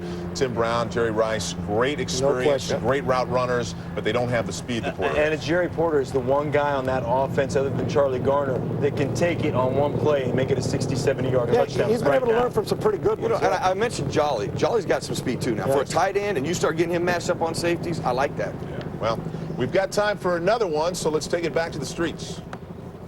I was wondering if I could get invited to Salisbury's party on Saturday night. Well, let me put it this way. You either got to look like Ashley Judd or bring somebody who does. I can be bought. You better have a boatload of cash.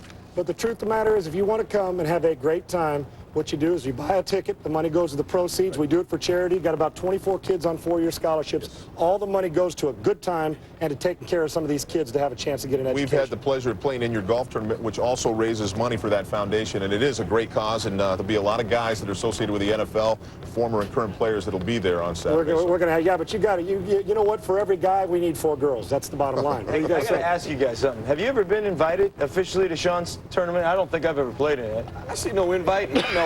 Yeah. You know what? Is that invite in the mail? You know what? I think it got lost in the mail. UPS is on its way. Let's continue with NFL Tonight, shall we? Still to come. Predictions and a final tribute to the Bucs and the Raiders as they prepare for a chance to make a little history. John Madden and his Madden Cruiser. That's 2 o'clock Eastern Time, Saturday on ABC. Well, the time has come now. We have spent the entire week, several hours, discussing, analyzing, looking this thing up one way and down the other. And now I'm going to ask you guys for your predictions. You got to put it all out on the line there. A lot of people have their pencils out. They're going to run to the phone and call somebody. So who do you pick? USC Trojans. Oh, this is the NFL. My bad. It's going to be Tampa Bay Buccaneers 23-20. I'm an offensive guy, but I'm taking defense. And here's why. It's not going to be the dominant Raiders offense or the dominant Tampa Bay defense. It's going to be Brad Johnson's team on the offensive side of the ball that's going to shock. Supposedly the weakness on both teams is the Raiders defense, Tampa offense. Tampa Bay's offensive team will make the plays, enough plays. It may be 4 or 5 of them. It won't take many because this is going to be such a close game. Few of those plays, and there's my guy, Brad Johnson. He's the one. Very few people are picking him as the MVP, Haji. Yeah. I'm going with Brad. He's come 180 degrees. He's withstood all the challenges. He's your MVP. Remember all those guys that had Rob Johnson as a starter at the beginning of the year. The reason he can't be the MVP because you got to win the game to be the MVP. So that's why the Raiders will win this matchup. I mean, you're not going to win in overtime. He's been in overtime. By the it's going to be Nation. 21-21. And then Gannon's going to hit Rice. And Rice is going to score in overtime. Raiders win 27-21. But here is your MVP. Oh, there's the a back-to-back. There's a Charlie Garner. Why? Because you have to neutralize the Buccaneers defensive line. You got to keep them in contain. That means he's got to touch the ball 25 times, rather. Between tackle and tackle, out on the perimeter, but big 2-5, and he will also make some critical blocks in this one. If Charlie Garner doesn't have the ball, that doesn't mean don't watch him. Watch him. He looks up people on blitzes, and he will come after people. That's a yawner. Is it true? Is it true? Who'd you pick the Bucs to? The guys from the Raider Nation corner you? Beat on you a little bit? I see more Raider Nation people here than Buc Nation. That's why you made the pick. I'll just get you, baby. You've been on John Gruden's tail the whole year. Now you're going to go the Raiders. And I still all right. Let me squelch this uprising. I'm going to give you my prediction right now. No, the Broncos are not in it. But I like the Tampa Bay Buccaneers. I like them 23-19. I'm going to tell you why. These guys are going to find a way to rush the passer. You can talk about quarterback. You can talk about factor backs. You can talk about whatever you want. But the key is, can you get to the opposing team's quarterback and can you put pressure on? Tampa Bay, the best in the league at doing that. They come from all over. They have all kinds of speed, and they will score a defensive touchdown in this game. My MVP, Derek Brooks. How are you going to go wrong? He's going to bring one back. He's going to bring a touchdown back, and he is going to be the MVP of this game. Tampa Bay Buccaneers beat the Oakland Raiders. I'm surprising Haji didn't pick Derek Brooks. It looked like he was actually running with the football. I thought maybe, Merrill, you thought he was a factor back. He's a factor back. I knew it. All right. Well, usually I don't do predictions. I usually don't do predictions, but I'm going to do predictions. Here's what I think. Big games are decided by turnovers. Nobody had more turnovers than these guys right here. They create it all the time. The Tampa Bay Buccaneers 22-18 over the Raiders, and they're going to get a lot of chances because I think Rich Gannon obviously is going to throw the ball a ton in this football game. And my MVP, well, there he is again, the factor back. I go with you, Stink. I think it's going to be Brooks. He's the defensive MVP. I think he's the guy that leads this football team, and I think he's going to lead the Bucs. Stand alone again. I got to tell you something. Stand alone. I got to tell you, great minds think alike. Absolutely. I appreciate the fact that. I hated to go against my teammate, but I had to do that. If the Bucs win, yeah, I got to go in that locker room. Woo, doggy. I think it's going to be like this.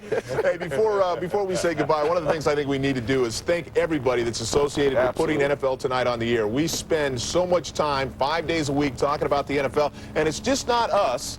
It's about everybody else. I mean, they put together the tapes and all that other kind of stuff, so it's just something that I think is very special. They do a great job, and they don't get thanked enough. They're the reason this is the best 30-minute or 60-minute show on TV. There's no doubt about that. Well, before we go here, we're going to leave you with a tribute to the two participants of Super Bowl 37. Of course, that would be the Tampa Bay Bucs and the Oakland Raiders. And we're going to see you in Hawaii. We still got more NFL Tonights from the Pro Bowl. Check this out.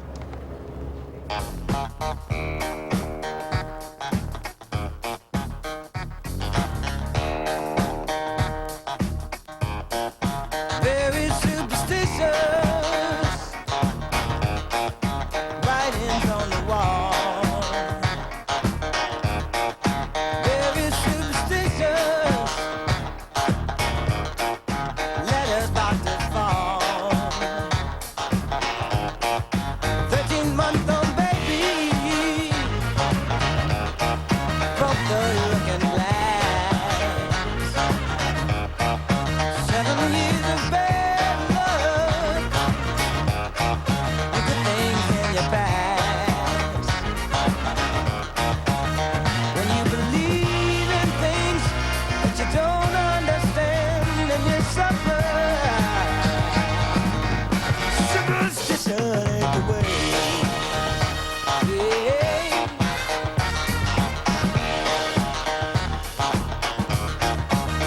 When you believe in things that you don't understand, and you suffer. Superstition ain't the way. Touchdown, Raiders! Touchdown, Tampa Bay, Keyshawn Johnson. Rocket goes into the end zone! Guns it over to the near side. Intercepted by Barber. He may go the distance. Tampa to the Super Bowl. The silver and black are back in the Super Bowl. And that's what I'm talking about, the people that do the work here. They say music is a universal language. You add pictures like that, I'll tell you what. Unreal. The hair's standing on my arm. You know what's interesting, guys? We always complain and say, well, are both teams the best that got to the Super Bowl? These are the two best teams, period. You watch in the league. those highlights, no questions. It's the greatest game ever invented. No doubt about it. We thank you for joining us all week here in San Diego. We'll see you in Hawaii as we cover the Pro Bowl and wrap up Super Bowl 37. Until then, aloha, everybody. NFL Tonight is a presentation of Super Bowl style. Hi, everyone. I'm Susie Colbert. A couple of us here picked the Raiders to be here. Now, Merrill Hodge, he did take the Bucs. Yeah, thank you. But Warren Sapp got off the plane wearing a Ron Jaworski retro jersey. What was that? Well, that Warren's a cool dude, isn't he? I like Warren wearing that Jaws jersey. Keyshawn had a Steeler jersey on, so hey, but you know, we were supported there. You know what's amazing? Here we are at the Super Bowl, and what do we have? Two of those so-called statue quarterbacks you love to talk about. The most overrated part of playing quarterback is mobility, my friend. You owe me an apology, I think. Yeah, Come on, apologize for calling the quarterback statues last week. With all due respect to the Statue of Liberty, I apologize. Hey, dang, I got to get one of those guys here. you got to get one of those guys here. All right, guys, probably don't have to guess where we're going to start. It's number 1 versus number 1, strength versus strength. Bucs safety John Lynch recalls 1999 playing against Rich Gannon and all the things that he does that are so unique. He can throw from different angles, every angle, and he says you have to respect Gannon's pump fake. Some quarterbacks won't make you bite, but he will. He knows how to manipulate the DBs, and his knowledge of the system is unparalleled. Yep, and that's why I got to give you 2 words: patience and discipline. If you look at the Raider offense, they play with great patience, and you're right, it all starts with Rich Gannon. But if you look at this Buck defense, is there a better defensive football as far as playing with discipline? Nope. I don't think so. Now, if you look at this Raider offense, the thing that they do a great job of, we know about the formations, but they also do a good job of route combinations and pulling people out of coverage.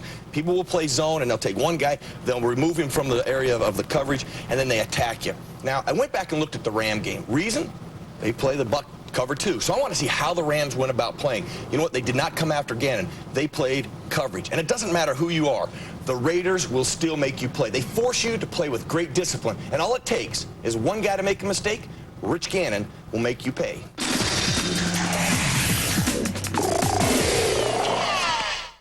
This is trips right with a bunch set. From inside out, it's Roland Williams, Jerry Porter, and Tim Brown. Here's the route combination. It's a staple of the Raiders' passing game. They want to lift the middle hole player and high-low the underneath defender, Aeneas Williams. But Aeneas will play this with perfect zone discipline. He holds off Brown's intermediate cross while staying in position to break hard on the underneath throw. The discipline shown by Williams on this trip side is not matched on the other side. Look at Adam Archuleta. His initial responsibility in this cover 2 scheme has to be Charlie Garner screaming down the seam on a vertical route. But Archuleta disregards Garner, instead sliding inside. Gannon read Archuleta early and knew that there were 5 defenders to the trip side against his 3 receivers. He intuitively will look backside, knowing there is now only one underneath defender to play Garner and Jerry Rice.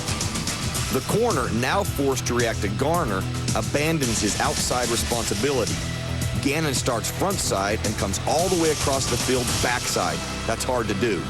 The Bucs' underneath zone discipline from sideline to sideline will be tested for 4 quarters by Gannon's patience and vision. Spin it forward to the AFC Championship game. It's a different formation. This time only 2 receivers to the right, Porter in the slot and Rice on the outside. But the concept is the same. They want to high-low the underneath curl defender. Here, Tennessee's Donald Mitchell. Porter will run an option route in front of him, and Rice will run the intermediate cross behind him. Again, it comes down to the discipline of the underneath zone defenders. Look what happens. Mitchell solely focuses on and plays Porter, opening the window for Gannon to hit Rice behind him. Playing Gannon and the Raiders receivers demands great coverage discipline on every snap. That's Tampa's strength. It sets up a compelling matchup. Tampa's strength, you bet. Donovan McNabb points out that the Bucs did a great job of exchanging on crossing routes. So if Jerry Porter responds, fine, if you're going to pass off in the zone, know when they're going to switch, find the soft spot, and get those yaks. But those Raiders, well, they will likely make the Bucs play a whole lot of nickel. If you go back to since the first half of the Jets game, the Raiders have run 95 plays, 81 of them with 3 or more wide receivers. That's 85% of the time. Look at the Raiders are the poster child for the new NFL. They love to throw the football. And I love their formation variation, their usage of their different personnel. And everyone's going to want to talk about Jerry Rice and Tim Brown and certainly tremendous receivers. I think the difference maker in this game is going to be Jerry Porter. For the most part, he'll be matched up against Rondé Barber, who is also a terrific football player. But when I study Jerry Porter, the one thing he does is he runs all the routes, not only the hitch, the shallow cross. When they want to go deep,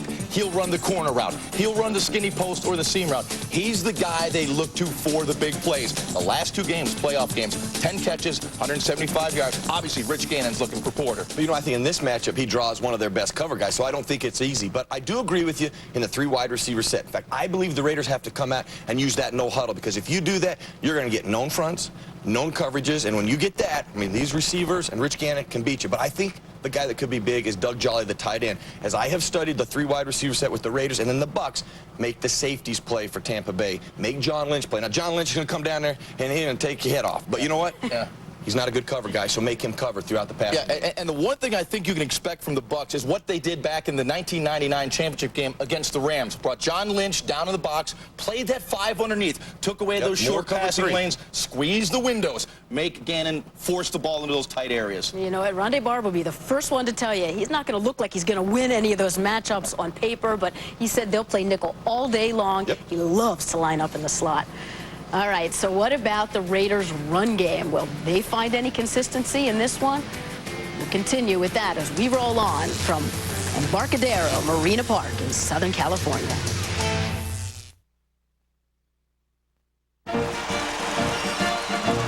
What can you say about not Shores of the Bay?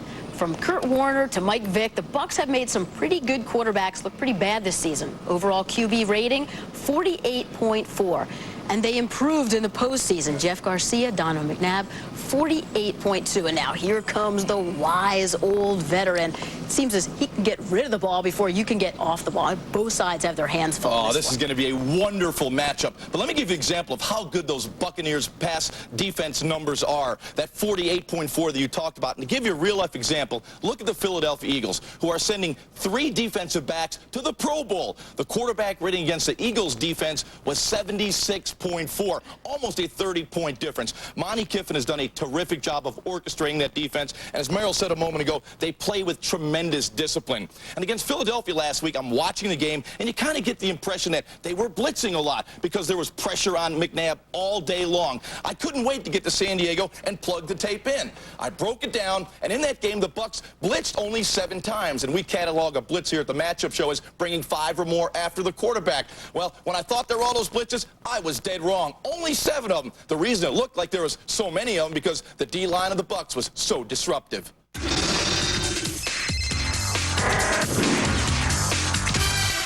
The first thing that struck me on this 3rd and 10 was the Bucs coverage. It's man-to-man behind a 4-man rush. And there will be free help in the middle of the field, both deep and short. Derek Brooks will free up when the back releases away from him to the other linebacker, Shelton Quarles. And Brooks is crucial to the success of this play. And here's why. Focus on the man-to-man matchup between Dwight Smith and James Thrash. You see that Smith will get caught up in traffic, trying to cover Thrash's shallow cross. That's where Brooks comes into the equation. He is free to jump any underneath in-breaking route. And Thrash is where McNabb was going with the ball before the pressure got to him. The discipline of this man-free coverage timed up perfectly with the pressure of the 4-man rush. Now let's look at that. Focus on tackle Ellis Wims and end Greg Spires. They will run a stunt, but make sure you're watching number 94, Spires. It doesn't get any better than this. Inside pressure. That will be the key against Gannon and the Raiders' pass game. And the Bucs need to get it done with their down 4. Jaws, I agree with you 100%. In the Super Bowl, there's going to be time. The Tampa Bay Buccaneer, down 4, must get the quick pressure. Now, I don't think you just line up, head on, head up, and rush after Rich Gannon. You got to utilize twists and stunts. Make that offensive line work together. If you and I are responsible for 2 guys, we got to work together. You can get quick pressure. But you know what? This Buc defense is also about attacking and lining up. And we've talked about matchups and formations. You can create matchups with your fronts. And I think the Bucs will use their reduced front. You reduce defensive linemen, now you cover both guards. Now you created one-on-one matchups. And when you do that, you get after the quarterback quick. In fact, they got after Donovan McNabb. Greg Spires got in quick. Dorsey Levens makes a good adjustment, but Donovan has to move. And the thing I liked about it, they're playing man-to-man. They're playing attack-style defense in your face. At the quarterback and at the wide receivers. You know, when you look at this Buc defense, and we equate the word balance to offense all too often, but you have to look at the Bucs defense. They have tremendous balance. You're right. They'll give you those shaded fronts. They'll give you different looks. They'll give you different linebacker looks. In the secondary, they will play man-to-man. They will play double zone. They'll play man under 2 deep. They will come with their pressure patches, so they have balance on the defensive side of the ball. And what they will do when those Raiders receivers catch those shallow crosses, they will go out and try to rock them. That's exactly what their game plan will be. Right, and one thing really quick, you know, we've talked about quick pressure in the middle. Well, the Bucs have such speed, such great speed, they can get it from the edges as well. So they are not limited to just the middle. They can come off the edges as well and get it there. Yeah, Brian Kelly's take is mix it up. But let's go to the Raiders' run or lack of it. In the first half of the AFC Championship game, 28 called pass plays,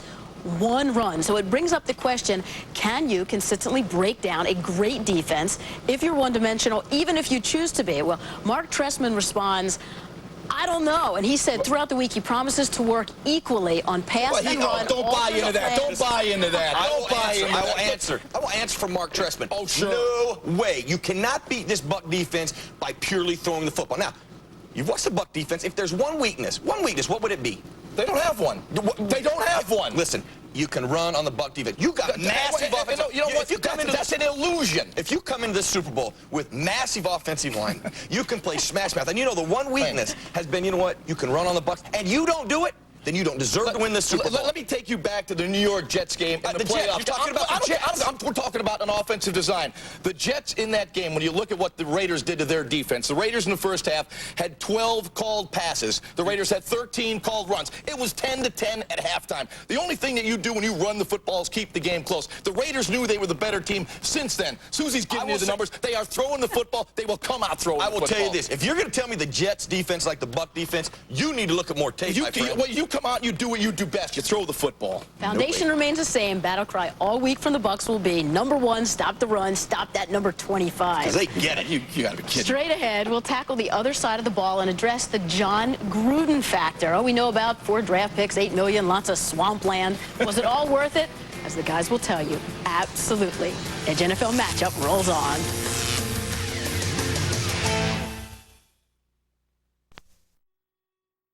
And their fastest linebacker. And then, look what he does. Through motion and shifting, he gets to a spread pass set with run personnel. And look at the formation. It's trips to the right. On the left, you have Keyshawn running an inside route to clear out Bobby Taylor in this man scheme, leaving Pittman working against Gardner with a lot of room on that side of the field. You have a quick back matched up on a backup linebacker who struggles in coverage, both in terms of recognition and athletic ability. Haji, we both know Gruden is a master at finding and exploiting even the smallest of cracks in a defense. And I know you saw the same thing against the Eagles. Jaws, you're right. 2 plays later, now it's 2nd and 10. Again, 2 backs and 2 tight ends with Keyshawn, the only wide receiver. Again, the Eagles go with their heavy personnel. That's Brandon Whiting at right defensive end, and that's Barry Gardner at outside linebacker. Watch how the Bucs dictate the desired matchup. They shift Pittman out left and move Ricky Dudley across the formation. Pittman's split eats up corner Troy Vincent, who's forced to align over Pittman in the Eagles' zone coverage scheme. Now focus on Dudley. Remember, it's zone. So when Dudley motions outside of Keyshawn, corner Bobby Taylor is forced to bump outside over Dudley. Here's what the shifting and motion dictated. Pro Bowl corners Vincent and Taylor covering a back and a tight end. And Keyshawn Johnson initially working inside against Barry Gardner, a much slower linebacker than starter Sean Barber. Without explosive playmakers on the perimeter, John Gruden, with his personnel groupings, shifting and motion, always seems to find matchups that give his players opportunities to beat coverage down the field. Oh, and by the way, that drive did end up in a touchdown. Now, as you watch the Super Bowl this Sunday, trust me, the Buc offense, I mean, they're going to have a different formation probably 10 different times right away. Different people all over the place because they're going to try to find that guy that they think they have the great matchup on. And a guy that may be for them is Anthony Dorsett, the safety for the Raiders. He has gotten better at getting down the line of scrimmage and hitting people, but he's not a great cover guy. If you can find wide receivers to match up on him, the Titans were able to get a tight end on him. Frank Wycheck, he was able to beat him, but the Bucs use their wide receivers close to the formations, and that's how they'll make safeties play in this Super Bowl. You know, Merrill, let's take a look at Wycheck's catch from the end zone angle. I think you'll see Anthony Dorsett expecting underneath help. Napoleon Harris, the middle linebacker, gets sucked in by the play-action fake. He turns to try to hunt up Wycheck, He's in no man's land. He can't make a play on the football. But one area Napoleon Harris is terrific at, blitzing up the middle. When this guy knows where to go, he gets after it. Last week against Tennessee, he blows up the middle. Eddie George waiting for him. He knocks Eddie George over. And I tell you, against a guy like Brad Johnson, you want to get pressure up the middle, get people in his face. He is a plant, step, and thrower. You need to get people in front of him, not allow him to do that. You know, you said something really key there. When Tampa likes to do a lot of misdirection, I think that is vital against this Raider defense. They like to get after the quarterback. They got great pass rush pressure. You can slow it down. If you give them a lot of misdirection, you can slow down the defensive line, and then you can get linebackers out of position that are looking to help. And then one last thing, Keenan McCardle, he's a good double move guy. We saw Charles Woodson really struggle with that. You got to challenge him, and I think Keenan McCardle on Woodson a couple of times may get the Bucs some big plays. You know, when you talk about Dorsett and Woodson, they are both very nosy guys. They're safeties. They like to play in that quarter position, read the quarterback, jump the in-breaking routes. That means the deep middle of the field is very juicy for the big play down the middle. The other guy I think that's going to come out with a big star on is Torrey James, the cornerback. I think he's the guy. Brad Johnson comes out the huddle, he looks to his left, and works the left side for the Bucs. We've attacked everybody, right? McCardle made a good point about Rod Woodson as well. You can't let him get comfortable because his study and his knowledge, you got to go right at him. You can't give him time to communicate anything to his teammates. He's slowed down a little bit, though. No, he has. Yes, he has. We have one more question to answer. Will the Bucs be able to run the ball in Super Bowl 37? Could be a short segment. We're coming right back from San Diego Bay. Stay with us. The NFC champ, Stecker, Pittman, Allstott combined for 26 carries, 51 yards. But yet somehow, play action still works. Brad Johnson says all you need is just the threat. Just get the defense on their heels for just a second. But will they be able to run against a much improved Raiders run D from 22nd last year to 3rd this year? Run sounds like fire zone. Yeah, sounds like Haji. They have no choice. They've got to run. If they're going to control the tempo in this one, they have got to be able to run the football. In fact, the team with the most carries in this Super Bowl, they will be the Super Bowl. They're going to run the football when they get the lead. Zone. Okay, go ahead. Well, those numbers were beautiful, Susie. I mean, what was that, about a yard per carry? About 1.9. Like You're going to have to get more production out of the running game than that. And the Bucs are going to run the football. But the key for the Bucs to run the ball against the Raiders, they must be creative. Just to find out who's the best today, won't we? We'll start with misdirection. Focus on the backfield action of Steve McNair and Eddie George. George steps hard to the right, and McNair shows the ball. Look at linebacker Eric Barton. He steps to what he reads as the point of attack, but the design of the play is to get to the backside.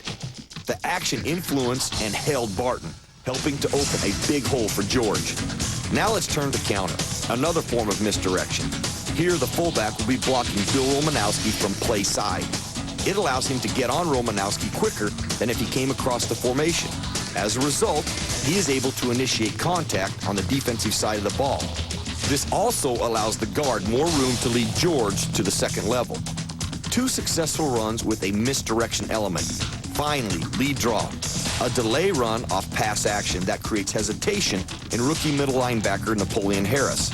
Look what Harris sees at the snap. McNair's first 2 steps and his body language and head position show drop back pass. Harris will take a couple of steps back, reading pass. This allows lead blocker Frank Wycheck to find a clear path to Harris and block him on the defensive side of the ball. You watch tape and you see that the Raiders can be broken down in the running game. And quite honestly, the Bucs have no choice but to stay committed to it. The Bucs will not control the tempo and pace of this game by running the football. You better get rid of that Stone Age mentality you have about football. It is now a passing game. You only have to look at the Bucs in the regular season, and you know we charted every single game. Play calling in the first half. 65% of their play calls were passes. They run the ball, short yardage, goal line very effectively. They're not going to stay on schedule running the football. Doesn't even deserve a comment. See, that doesn't even deserve a comment. Square him away. Take it away, Susie. We have to have our Super Bowl edition of audibles, you know, those plays that just jump off the film. What do you think? Raiders left tackle Barry Sims probably watching a lot of film of Simeon Rice this week. No question about it. And the only down game Rich Gannon had all season was against Jason Taylor of the Miami Dolphins. Gannon has been phenomenal. He got frenetic in that game because of the pressure of Jason Taylor. I look at Simeon Rice. I think he will create some problems for Barry Sims in this matchup. You know, you watch tape, and there's always guys that grab your attention. You know, I played against guys like Ronnie Lott. Lynch for the Tampa Bay Buccaneers, he will grab your attention as far as a runner. You better watch him. Well, let me introduce another guy to you. Charlie Garner for the Raiders. If you're going to blitz, you better have your head on a swivel, and you better be bringing the wood. I saw Charlie Garner absolutely destroy people for the Tennessee Titans. Tampa Bay Buccaneers are watching this, and I can tell you this. If you're the designated blitzer, you're watching for 25. You won't know where 25 is because he's going to find you. And if he finds you, he's going to hurt you. All you have to do is just say his name to the Bucs and their heads turn, respected for his contact and for also making people miss. It is time to pick Super Bowl 37. Merrill? I went to the football guys last time. Thought you had your coin out here. I like Sapp, and I like Bryce, like Gruden, Raiders. Oh, well, I like Sapp. I like him a lot. He's a pretty cool dude, man, you know? He wore my jersey. I'm going to wear Warren Keyshawn Sapp had our jersey on, though, man. I like Tampa, too. I like Tampa. Well, you can't be waffling. Who do you like? I like Tampa. I think I like Tampa. Come on. Okay, well, who are you going for? I've talked to my own football guys. I'm going Bucs. I'm going Raiders then. You know what? I'm against you, too. I'll go Raiders. All right. All right, well, we'll all have our chance to gloat or not on our Edge NFL matchup post-Super Bowl show. It airs next weekend, beginning Friday, 7:30 p.m. Eastern on ESPN2, as well as Sunday morning on ESPN, 8:30 a.m. Eastern. Enjoy Super Bowl 37. Action News. Your Super Bowl live coverage starts right now, and it's going to be awesome, baby. Go Bucs, bring back the gold trophy. Thanks, Dick. The countdown to kickoff is on now with just 43 hours and 16 minutes left before the big kickoff, and ABC Action News is the only place you'll see the Bucs take on the Raiders. Good evening, I'm Marty Tucker. And I'm Bob Kendrick in for Brendan McLaughlin, who is, of course, covering Super Bowl 37. We're going to join him live in California in just a minute. First, though, more on that deep freeze that has gripped Florida.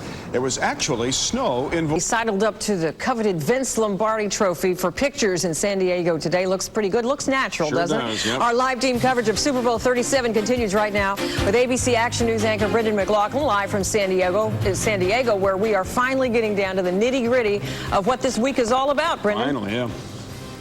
Marty and Bob, you can really feel it, too. I've been to a few Super Bowls, and I'm telling you, this one really lives up to its name. The teams are closely matched, the fans are fanatical, and the host city, San Diego, is really on the job. I just came back from a party downtown with about 100,000 people and lived to tell the story. Go Bucs! These are just some of the charming characters you can run into in the gas lamp quarter tonight. Police just hope the two bands of pirates don't stage a mutiny. We're going to try and talk to people. Please do this, please. We want your cooperation. We want everybody to have a good time. Even we want to have a good time down here. But if we have to, we'll put the heavy hand down on you and then, you know, ruin it for you, I guess. Quarterback Sean King tried to go incognito with his purple jersey, but he's just too popular to go unnoticed. So what's your curfew tonight, Mr. King? Midnight. I'll be in way before then. And I'm actually just down here enjoying it a little bit. I'll probably go back in a little bit, go watch some more tape. With so many VIPs, the fancier clubs aren't open to just anyone. Reservation Washington Party of One? Huh? It's better be Franklin Party of 100. 100 on paper. Maybe 2. It worked in Tampa. But then the night takes a nasty turn. It's him, the Bucs Hall of Fame fanatic, the Big Nasty. Rock in the house in San Diego, baby! The face that launched 1,000 pirate ships drives the crowd wild. This is the weekend Keith Kunzik of Tampa has been waiting for since he was 8 years old. It's crazy. I'm having a blast. But the most important, I'm representing you guys, Tampa Bay, and I'm proud of it. We're going to bring the Super Bowl trophy home. I promise you that. From one man who wears makeup to another, how do you keep your pores clean? With a rescue pad. That's what you got to do, brother. Combat and rescue pad. I'm not really sure what that is, but it sounds painful. He's the real deal, the Big Nasty. He met Mrs. Nasty at a Bucs game, proposed on the Jumbotron, and he really is in the Hall of Fame. Now, security was tight downtown, Kelly, but not as tight as it's going to be at the stadium this week. You know, that's right, and we've been here like, 4 to 5 days at this point, and we've really watched this area transition with all the tents, and security has even gotten tighter every day. Now, come Sunday, game time, you won't be able to get anywhere near this place without a ticket. Fenced off and secure is how Qualcomm Stadium will be come Super Bowl Sunday. From the airport-like screening devices on the ground to the military helicopters enforcing the no-fly zone, this stadium is getting ready for more than 70,000 fans. It's going to be busy. It's going to be crowded. There's going to be traffic. There's going to be a lot of people. Captain Joel Bryden says San Diego PD is working in conjunction with the FBI, the Secret Service, the Office of Disaster Preparedness, and the NFL to pull off Super Bowl 37. The San Diego Police Department will not tolerate any lawlessness, will not tolerate any violations of the law, and they'll be dealt with swiftly and effectively. Security will be so tight on game day that fans won't be able to park within 2 miles of the stadium, and their tickets will be checked multiple times. To come onto the stadium property, you must have a ticket. A valid ticket. Officials say counterfeits have already started appearing in the market, so buyer beware. And also beware of security sweeps, slow-moving traffic, and by game time on Sunday, you could almost call Qualcomm Fort Knox. We have a high level of confidence that the security plans that they have put in place and that we've played a part in will be effective. Our fans will be safe. Now, they're going to have 3 police compounds on the property, and they have a total of like 50 cameras all throughout the entire stadium to keep an eye on those fans. Well, it makes you feel kind of safe going in there because definitely, with all these people are going to be here, more than 70,000. Yeah, you definitely will feel safe once you get inside. All right, Kelly, like most Super Bowls, there are the 2 best teams here, but most importantly, there are a lot of marquee players. That, after all, is why they are the best team. Both teams have a boatload of guys that one day will probably be in the Hall of Fame in Canton, Ohio. There are good players on the Raiders offense and on the Bucs defense. As a matter of fact, both units are first ranked in the NFL, and both are led by a trio of superstars. Let's start with the Buccaneers defense. The line is anchored by 6-time Pro Bowler Warren Sapp. In the middle, the tenacious one, Derek Brooks. He, too, has been to Hawaii 6 times. And roaming in the backfield, the hitman, 5-time Pro Bowler John Lynch. They have done that for years here. They have been staples on our football team, guys that we look to for not only playmaking, but for leadership.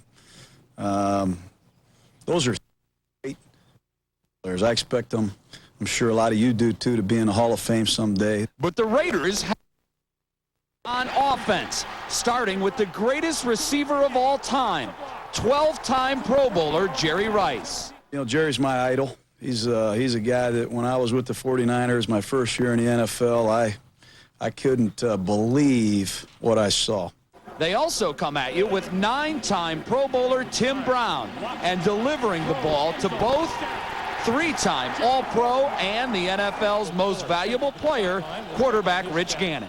Gannon is obviously a live wire. You know what I mean? He is a very emotional guy in a positive way. All right, both teams loaded with terrific players on both sides of the ball. We can't wait to tee this thing up, and let's have at it. We're inside of 48 hours now, which means actually 2 hours from right now we'll know which team had the better team for Super Bowl 37. That's right. It's just around the corner. Thanks a lot, Jay. We'll see you a little later.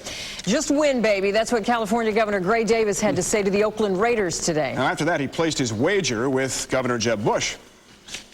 I'm wagering a dinner at Rubio's Fish Taco Restaurant in San Diego, some case of wine, some agricultural products, and the losing governor will display the jersey of the winning team in the state capitol. And that means that Jeb Bush is going to hang up the Raider jersey in the state capitol next Monday. Not if the Bucs can help it. Our team coverage of the Super Bowl continues now. ABC Action News reporter John Thomas shows us Bucs spirit is everywhere. They're showing the Bucs on the big screen at the IMAX Theater at Channelside. Say the phrase of the day, go Bucs!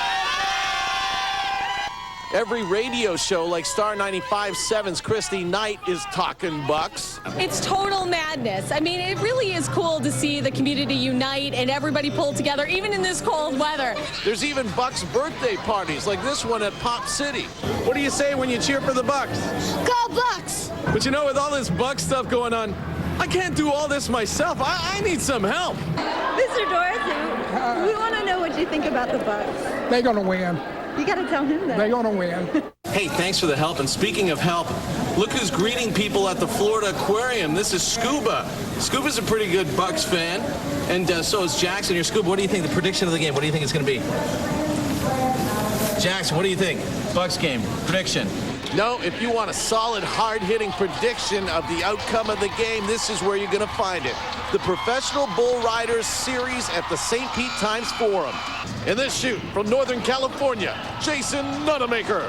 I'm in Bucs country, so I don't know. Raiders, actually. I'm pulling for the Raiders. In this shoot from the Orlando, Florida area, Tater Porter. You know, everybody's behind the Bucs down here. Great team. You know, they've come a long ways, and we love to watch them win. In the end, Tater got mashed, and Nunamaker landed the high score. Well, you know, it's all bull anyways. In Tampa, John Thomas, ABC Action News. And we have more Super Bowl coverage coming up. Ab played 57 minutes on that broken ankle, and the Eagles were never the same. They were better. In the week following McNabb's season-threatening injury, Reed never mentioned it to his team because a man with a plan usually has a plan B. Back goes Detmer. He's pumping. He is going deep. In for a touchdown is Todd Paxton. Big problem. Detmer's hurt. Detmer is seriously hurt. Oh, wow. Of course, if a man's got a plan B, it's a pretty good bet he's got a plan C. As the Eagles won 4 straight games behind third-string quarterback A.J. Feely, Andy Reid's plan became stunning reality.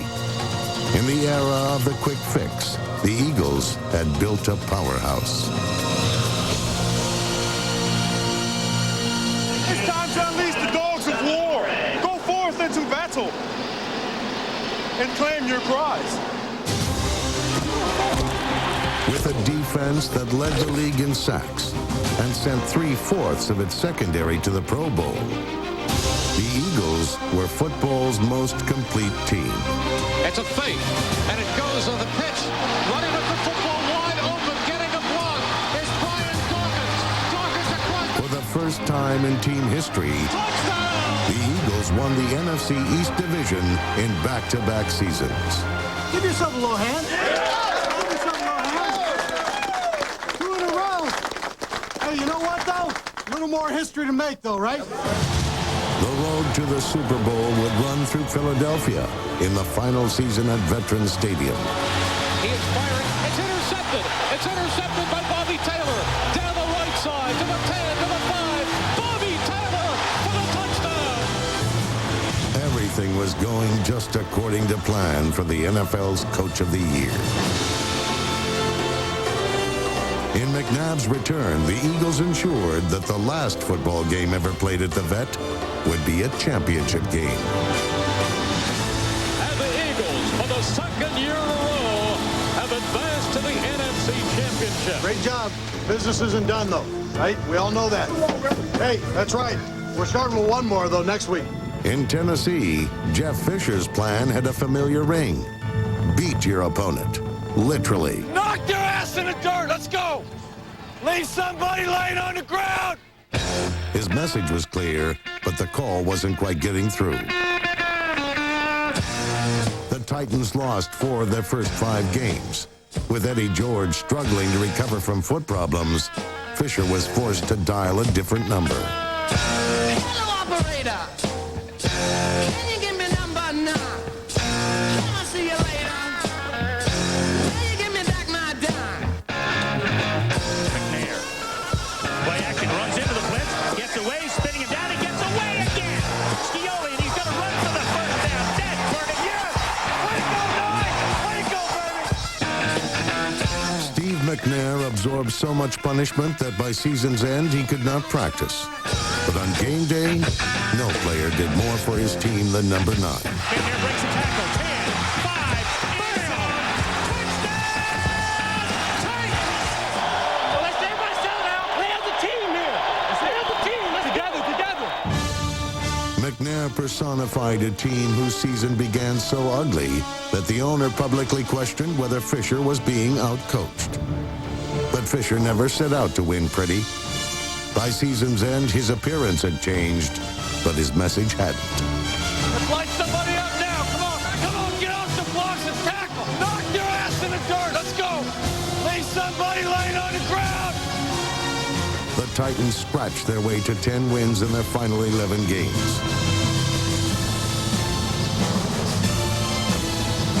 It's been picked up by Bullock. Number 53, Keith Bullock, takes her to the house. Not a single player made it to the Pro Bowl, but the Titans entered the playoffs, the hottest team in football. It's ours to win. It's our time now. Their battle with the Steelers was a microcosm of the Titans' topsy-turvy season.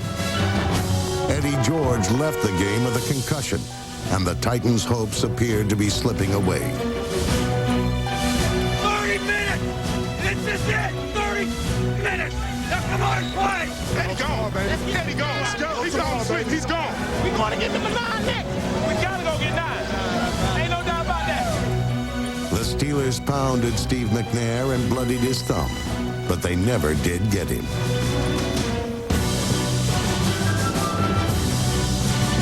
As he had all season, the NFL's toughest player put the league's toughest team in position to fight another day.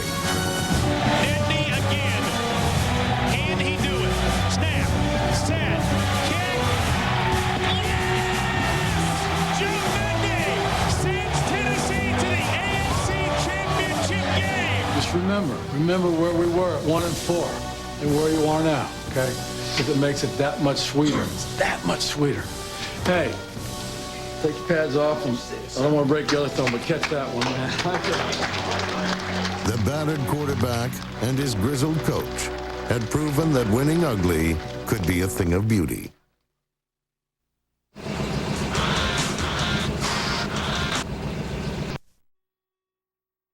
Let it go!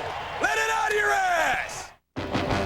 My name is John Gruden, and I am the head coach of the Tampa Bay Buccaneers. When Chucky took over the Bucs, he changed the face of football in 2 towns. Bill Callahan followed in John Gruden's footsteps in Oakland, but this was far from a messy transition. Callahan had been the Raiders' offensive coordinator for 4 years.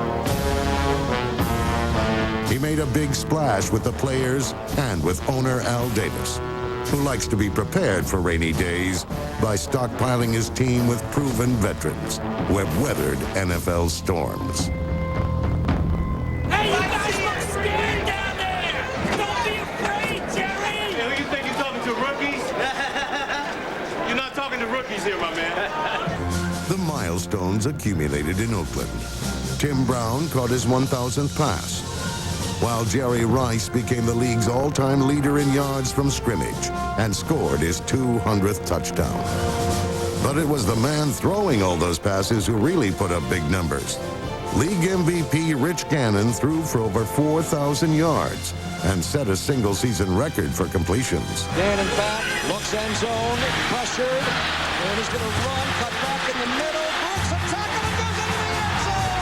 Pretty quick feet for a guy who's 37 years of age. The quickest feet in the league might have belonged to Charlie Garner, who often made opponents swing and miss. Oakland's defense, however, usually hit its mark. And for the 3rd straight year, the Raiders reigned in the AFC West. In the divisional playoffs, the Jets' wounded quarterback of the past saw the Raiders harness New York's current young gun. The best quarterback on the field this day was Rich Gannon. 5-step drop, Gannon, pump fake. Now going to loop one left for Porter, who's open, got it! Touchdown! John Gruden's former quarterback had become a master of his position. Gruden's new passer, however, was still a work in progress when the season began. McCardle is motion, dropping branch, arch, left, picked off at the 50-yard line to the 40. Bengals will score their first points in the first half all season. Come on, man! I call pass 94 punch X deep cross. It's a very simple play. There's a concept. It's a deep cross, and then it's a flat. Don't just start running all over. You know what I mean? Are you with me or not? Not everyone was so willing to follow Gruden's lead. Oh, man, you got to get the ball in my hands. I ain't touched that ball since the first quarter, man. It's crazy. The new Bucs looked strikingly similar to the old ones. Tampa was winning ugly. Mike Allstott occasionally ran over an entire team, and the defense prevented points at a near-record pace. But although they looked the same, there was an intense new spirit emanating from the Bucs sideline. What the are you calling? Are you out of your mind? Eventually, the coach and his soft-spoken quarterback even began to speak the same language. I hear you cussing, Brad. I like it. A little cussing in him. Gruden rubbing off on Brad. A little cussing. Gruden did rub off on both Brad and Keyshawn Johnson. Johnson fade route far sideline. Oh, caught! He's got 45-40. It's a touchdown, Tampa Bay. Brad became the highest-rated passer in the NFC, and Keyshawn became a big fan of Gruden. Great call. Great call, huh? Great call. Even when he wasn't catching the ball. Great call. The Bucs were in sync, and Gruden was the reason why. One more game ball for our leader, our coach. Paid all kinds of money for the man. We gave up draft choices. We gave up money, but that's all right. I saw that Forbes 500 list.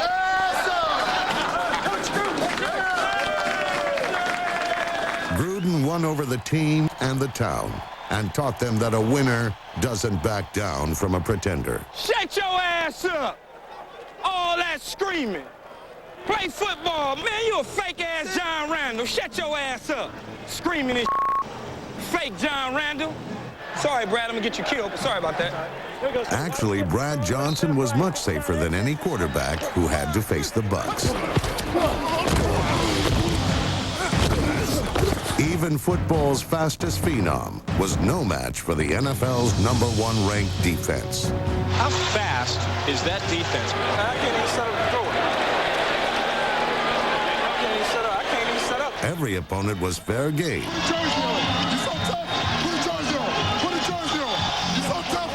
For a unit that couldn't turn a deaf ear on a foul mouth. Can we control Brian Mitchell, please? What's that? That language Brian Mitchell using. I mean, I like Brian Mitchell now, but that language. You're a God-fearing man, is that it? Exactly. Divine intervention might explain why Derek Brooks was always in the right spot at the right time. 20, Derek Brooks 10, 5, touchdown, Tampa Bay. The NFL's Defensive Player of the Year scored 4 touchdowns.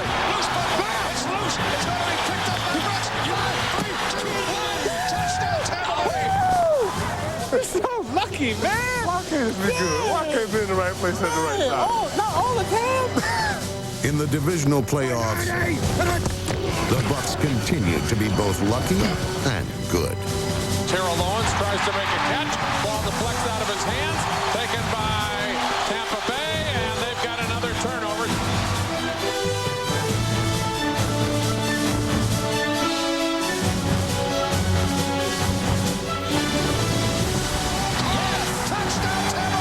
For the third time in 3 years, the Bucs were heading to Philadelphia for a playoff game.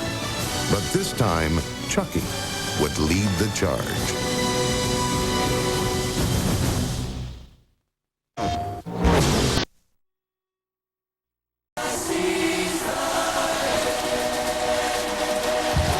The Eagles, the Tampa Bay Bucs with football's ultimate trip at stake. What an opportunity. What an opportunity to silence these fools. The AFC Championship game. Welcome to the Black Hole. One game to win. The Tennessee Titans in our way. Let's be boys.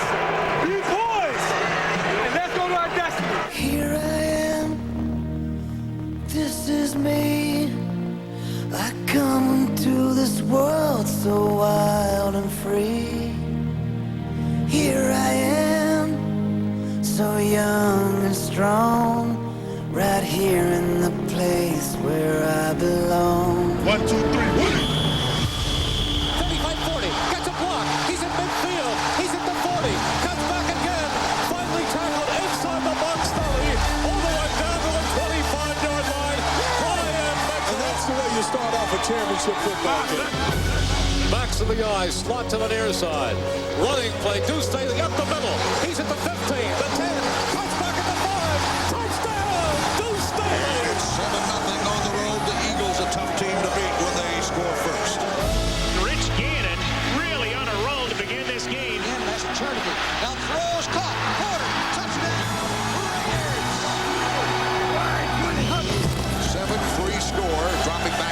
Johnson looking, Brad looking, going over the, it's caught, Vicious, 35 to the 40, to the 45 to the 50. You go, Joe! You go, Joe! Allstott takes it to the house, and the Bucs take the lead in Philly. Settle down and play the game. Play fake. McNair dropping. Fires deep down the right side. Bennett's wide open at the 5. Touchdown! Touchdown! Way to go! Retain the play! Retain the play! 359 ex-Logo Zebra C. Third down goal. Brad Johnson, hard slam, caught, Keyshawn, touchdown Tampa Bay. How about that? We lead 16-10. They have so many weapons. The Raiders have just whistled it back down the field since getting it back in their hands. The penalties haven't stopped them. Nothing stopped them. The Titans have to figure out a way to stop them at some point. This guy is a beast. He's not coming out of the AFC Championship. And they're 5. Dives for the goal line. Touchdown! Titans! Right here. Right here. He's still in it. Let's go. Boy, it's like a shark feeding time. A shark tank. And they're smelling blood. Boy, the Eagles are in trouble. That is the second fumble by Donovan McNabb.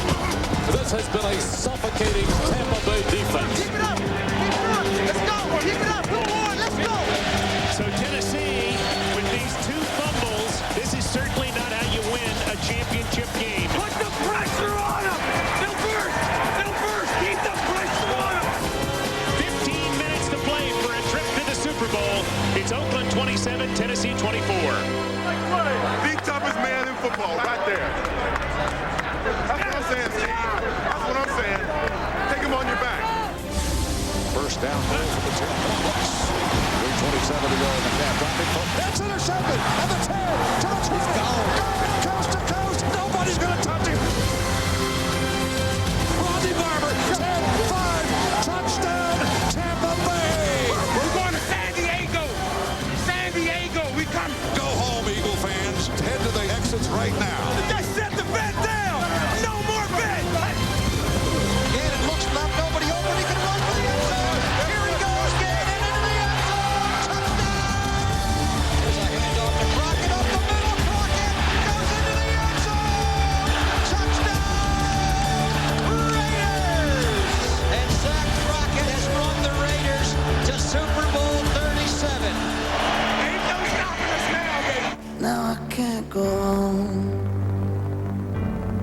I got nothing left, just an empty heart. There's nothing more for me. Lead me away. That's the final play of the ballgame. The Buccaneers are champions of the NFC. Tampa Bay comes to Philadelphia, and we beat the Eagles. How about that? We're going to the Super Bowl.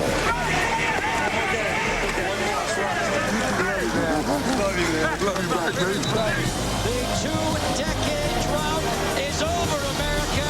The Oakland Raiders have won the American Football Conference in 2003. Your Tampa Bay Buccaneers are the NFC champions, our first ever NFC championship.